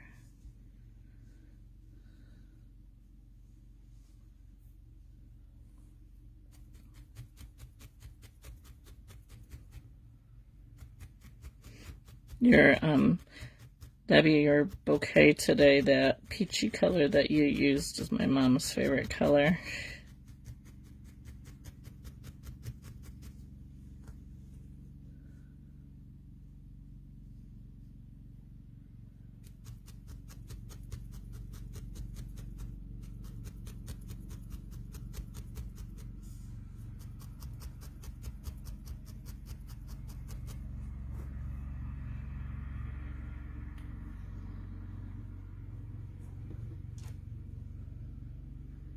Trying to find my small ones here.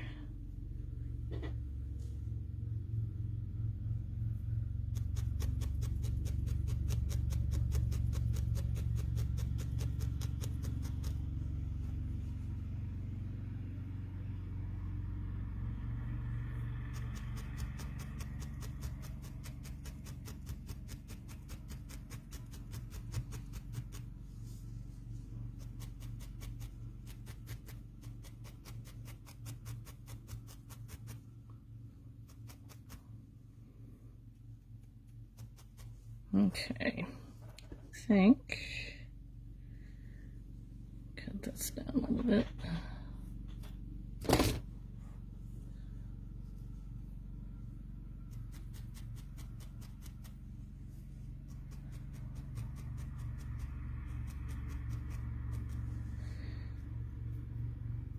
Okay, so I'll just, probably when I'm done, I'll go through and kind of brush them out a little bit so they're not quite so triangular in shape. But there, can you see that? So now, let's see. I'm going to do the same for his tail here. Just gonna, I think I'm going to make these a little bit smaller. And my daughter's calling me even after I told her I was going live at 3.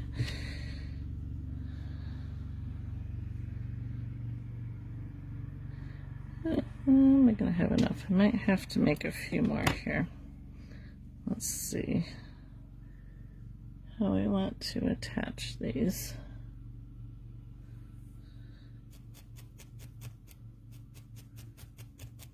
My daughter called me right before I went live. She says, "Are you busy?" And I'm like, well, I'm going live in a few minutes. So she asked me her question, and of course I told her, "Did you read the instructions?" And she says, "Oh, I guess that's what this QR code is." I'm like, "Yeah, that probably is what it is." She's like, "All right, I'll go and read it." So now she probably read it and didn't understand something. She's planting mushrooms. Whoops. And she's asking me because I have done mushrooms before, so.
Maybe I'll have just enough. Oh, here's a little one.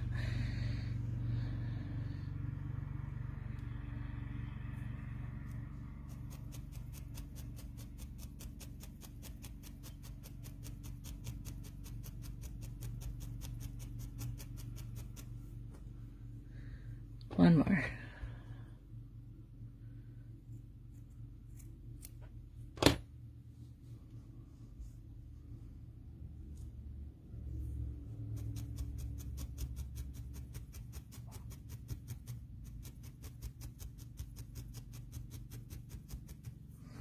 There, how about that? Just enough. All right. He's looking like a flamingo and not a penguin. Okay. What do you think? All right, now we'll do his legs.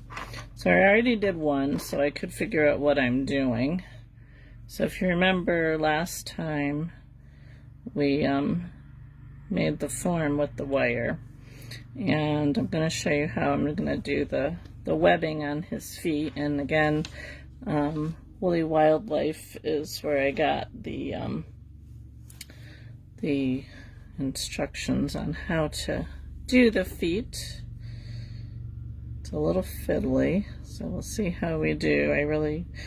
I know why I don't like to do bird legs, excuse me, because they are very fiddly. I might even have too much here. Let's see. And this wool isn't the best for doing feet. You really should have a roving or top coat where all the fibers are going in the same directions. Thanks, Deb. And this one is more like a bat, so it's harder to do this. So what I'm doing is I am just wrapping this around the wire to start. I'm going to go down past the end of the wire and then go back down.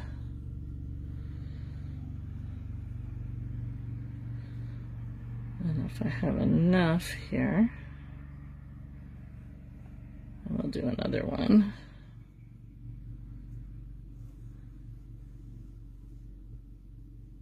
Hi, Barb. Thanks for joining us. Yes, sir. Flamingo Penguin is coming along. Flamingo named Penguin. I think that's what we're going to go with. I've done pretty good. I think this time I have not called him a penguin, so I think we're doing good. I still can't believe I did that last time, guys. And nobody caught me in the live.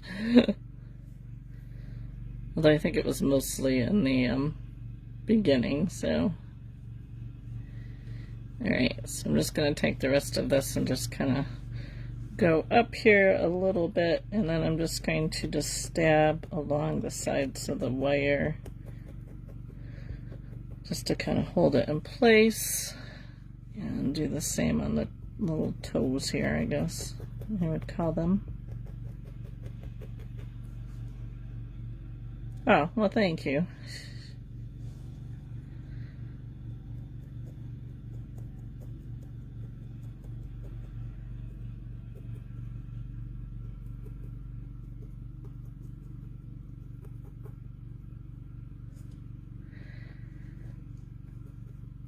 I enjoy sharing what I know.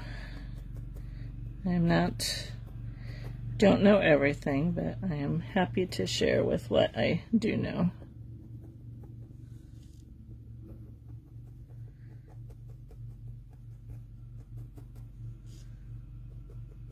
Okay, do that last toe here.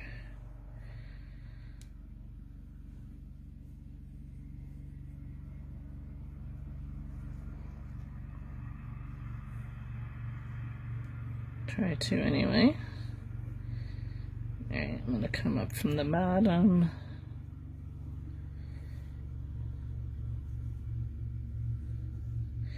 So there's a gal named Danny Ellie. I think that's how you would say her last name. She does a lot of birds' feet, and they are absolutely amazing. I mean, they look like real birds' feet.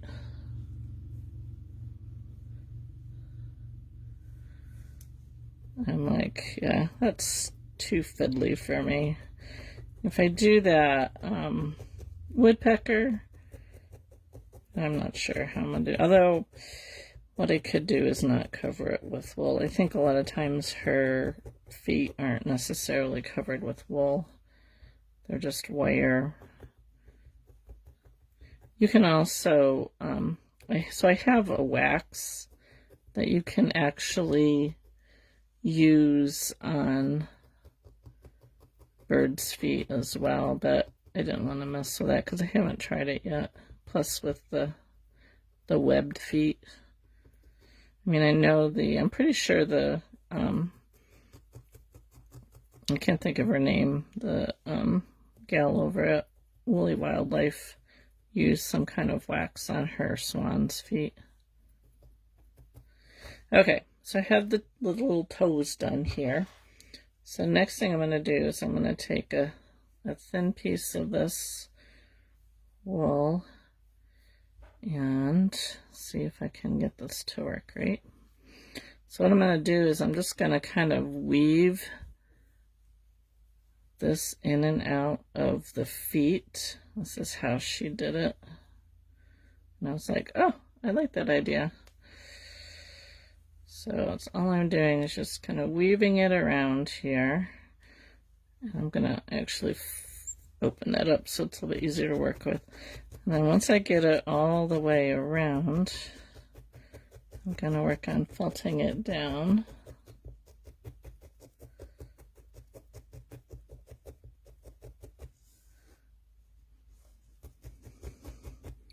Get a bigger needle here.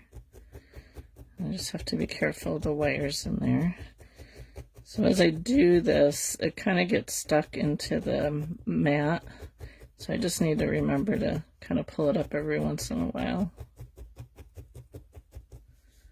I'm going to stab up here to hold this in place.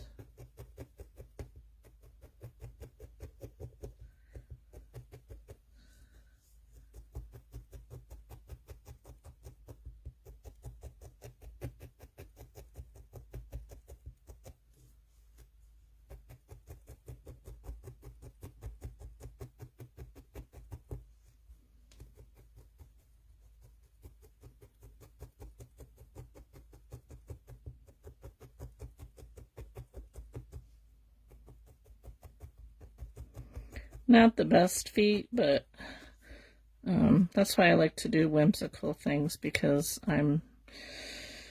as much as I'm a perfectionist when it comes to certain things, I find that I get too frustrated with my needle felting to go for perfectionism. So that's why I like the more whimsical things, because then it doesn't have to be perfect. I mean, I know it doesn't have to be perfect anyway, but a lot of times my perfectionist qualities come out when it comes to my artwork. But even when I was painting, I preferred to do more whimsical stuff. I wasn't into realism very much with my painting. I preferred, like doing the snowman and the gingerbread man, and I liked Americana, so I did like a lot of Americana stuff. And I just have always kind of been more drawn to more whimsical, fun things than realism. So I probably can do one more layer here, because his middle toe's kind of sticking out a little bit. So let me see if I can do those. Hello, is it Raffaella? Sorry.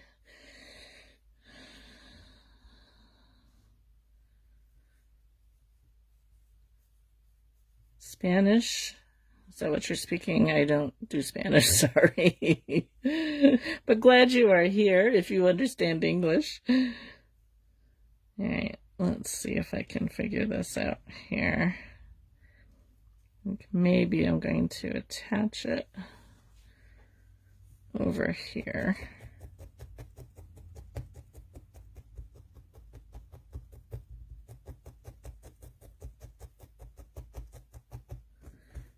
And then bring it over the top of his toe and back around and pull it off.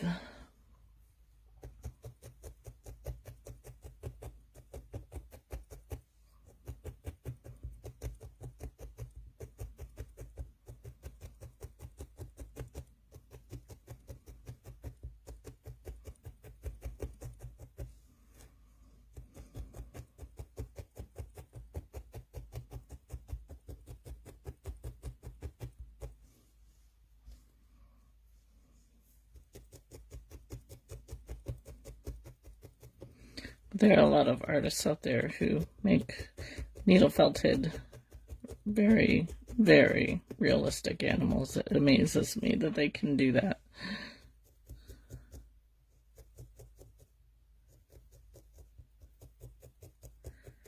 Not this girl.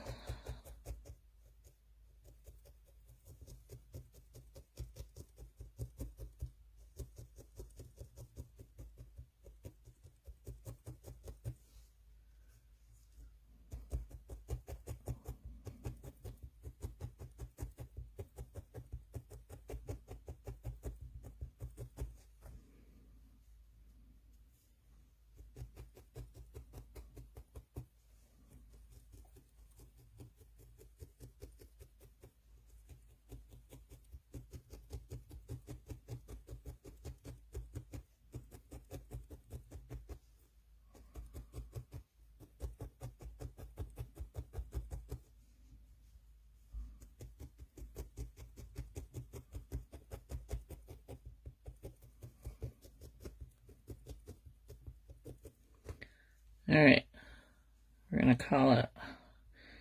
So he has a second web foot.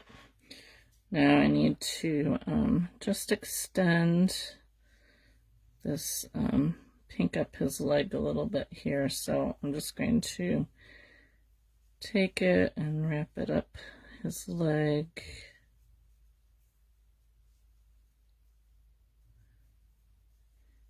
Probably do it twice here.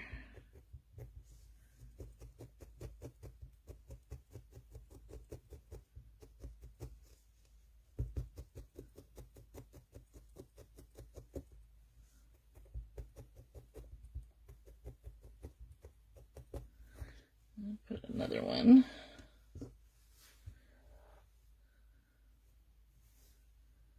I really like this salmon color.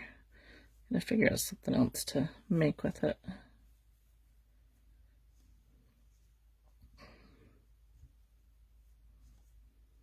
Right, I'm gonna start up here a little bit. And when you're wrapping around wire, you want to make sure you keep your wool nice and flat. And pull it as tight as you can.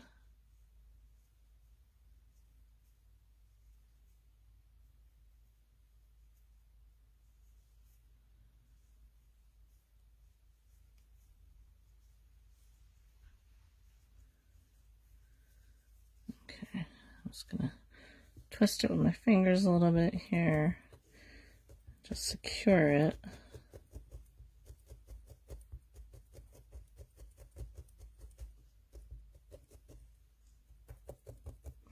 And what I'm gonna do is I'm gonna take it and rub it in my hands.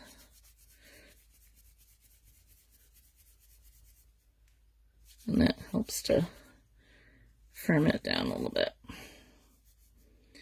All right.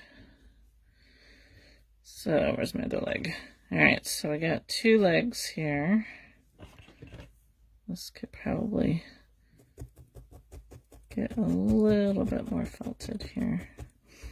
Now I gotta decide on how tall we want our flamingo to be here. I think maybe that will work there. So what I'm gonna do, I wanna make sure that I don't lose my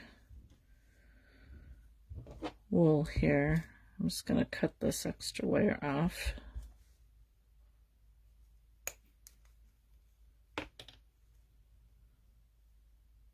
Hopefully they're about the same size.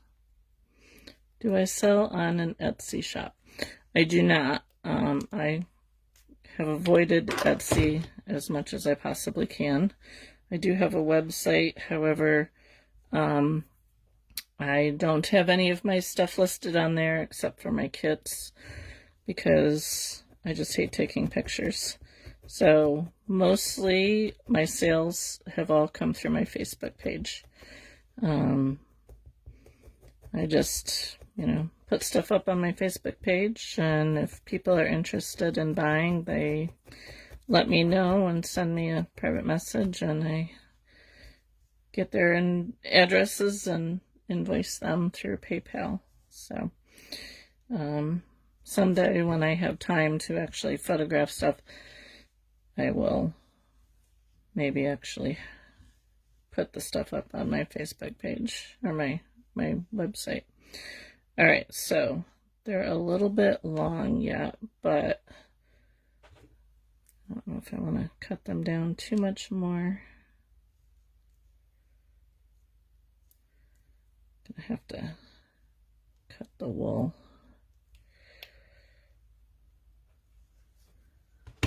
Oh, where's my scissors? All right, where are my scissors?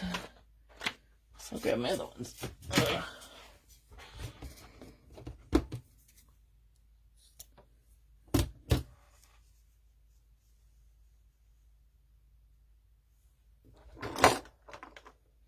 Yeah, I've toyed around with having an Etsy shop, Dad, but I don't know. Etsy is not what it used to be. I know Connie has her site there, but I've just tried to avoid Etsy at all costs. I mean, I like buying there, but I decided I would go with a website instead. I could probably do better if I did have an Etsy, because I mean, I know it's a lot of traffic, but I don't know. I don't like the path that Etsy has gone down. I thought about opening a Michael's shop, but I've just never gotten to that point. All right, I think that's going to work. Okay, so now what I'm going to do is I'm going to take my scissors here, and I'm not really sure balance-wise where they need to go, so I'm just going to kind of guess. And what I'm going to do is I'm going to take my scissors and just cut a hole into the wool.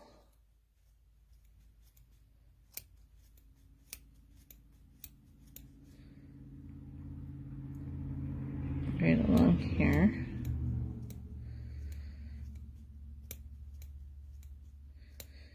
I toyed with different ways to do this, and this seemed to be the best way. I'm just kind of cutting a hole up into the wool here to stick our feet up into. Might have to go a little bit more here.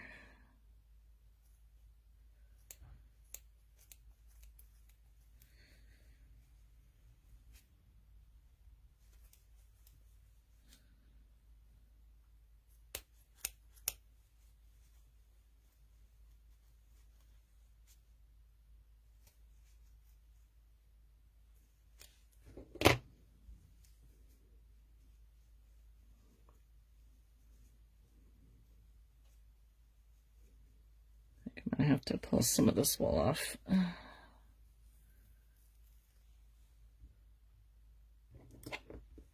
See if I can do this without it all unraveling.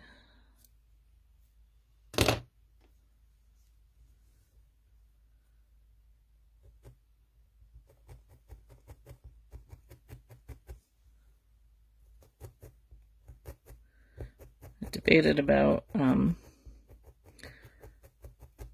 wrapping the legs before I put them on or not, because it's such a pain to deal with it if it's what am I trying to say? It's a pain to wrap the legs when they're already on the body.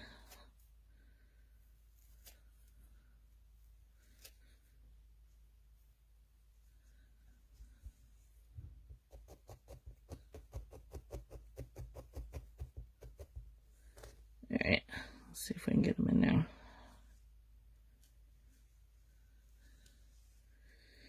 You might have to go back a little bit. Let's see.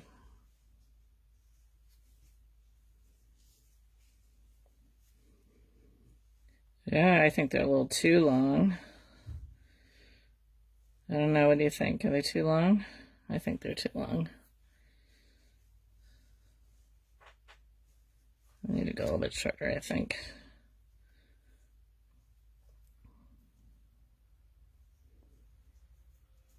I may have to redo his legs here.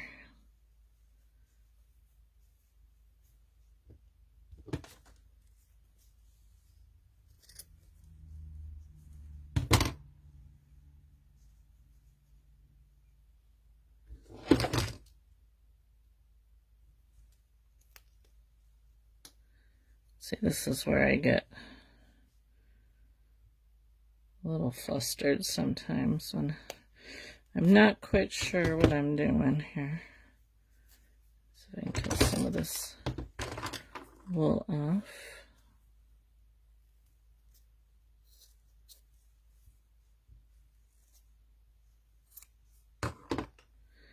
The nice thing about wool is it's very forgiving.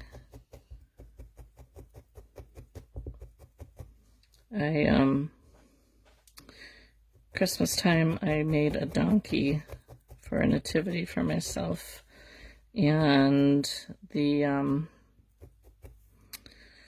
body was too long, and I had a wire armature there, and I just cut the body in half and kind of shortened it up a little bit, and then reattached it, and it looked much better. All right, let's try this again. I actually think maybe, oh, I think that's better. I was thinking that maybe they need to go back a little bit more, but I think that'll work. All right, so now I'm going to attach that wool on his legs onto the body. I could probably glue them in, but I think that by felting them, they should hold okay. Plus, I don't want to pull them back out again.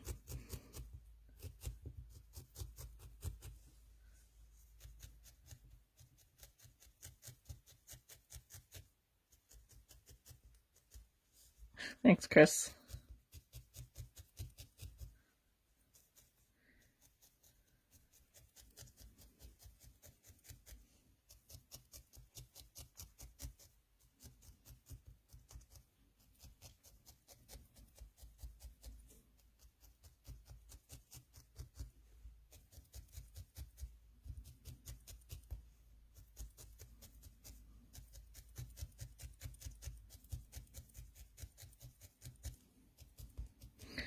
So what I'll do is I will add a little bit more wool around the tops here. Now the thing will be, will he stand? Let me put him on my table here and see if he will stand. The nice thing about the wire legs is I can kind of adjust him a little bit. I don't know, he might have to go onto a wire or a wood slice, because I don't know if he's going to stand up or not. Which is okay. I can put him on a wood slice and he will hold. So anyway, just so I don't hold you guys up anymore, I painted a Whimsical one last summer. I'll post. They're such a pretty bird. Oh yeah, I'd love to see it. So yeah, so I'll post a picture on my Facebook page once I kind of finish him up a little bit more. Maybe I'll attach him to a wood slice, but I gotta secure his legs in a little bit more and see if I can get him to stand. But if not, we'll put him on a slice and fix his feathers here. But anyway,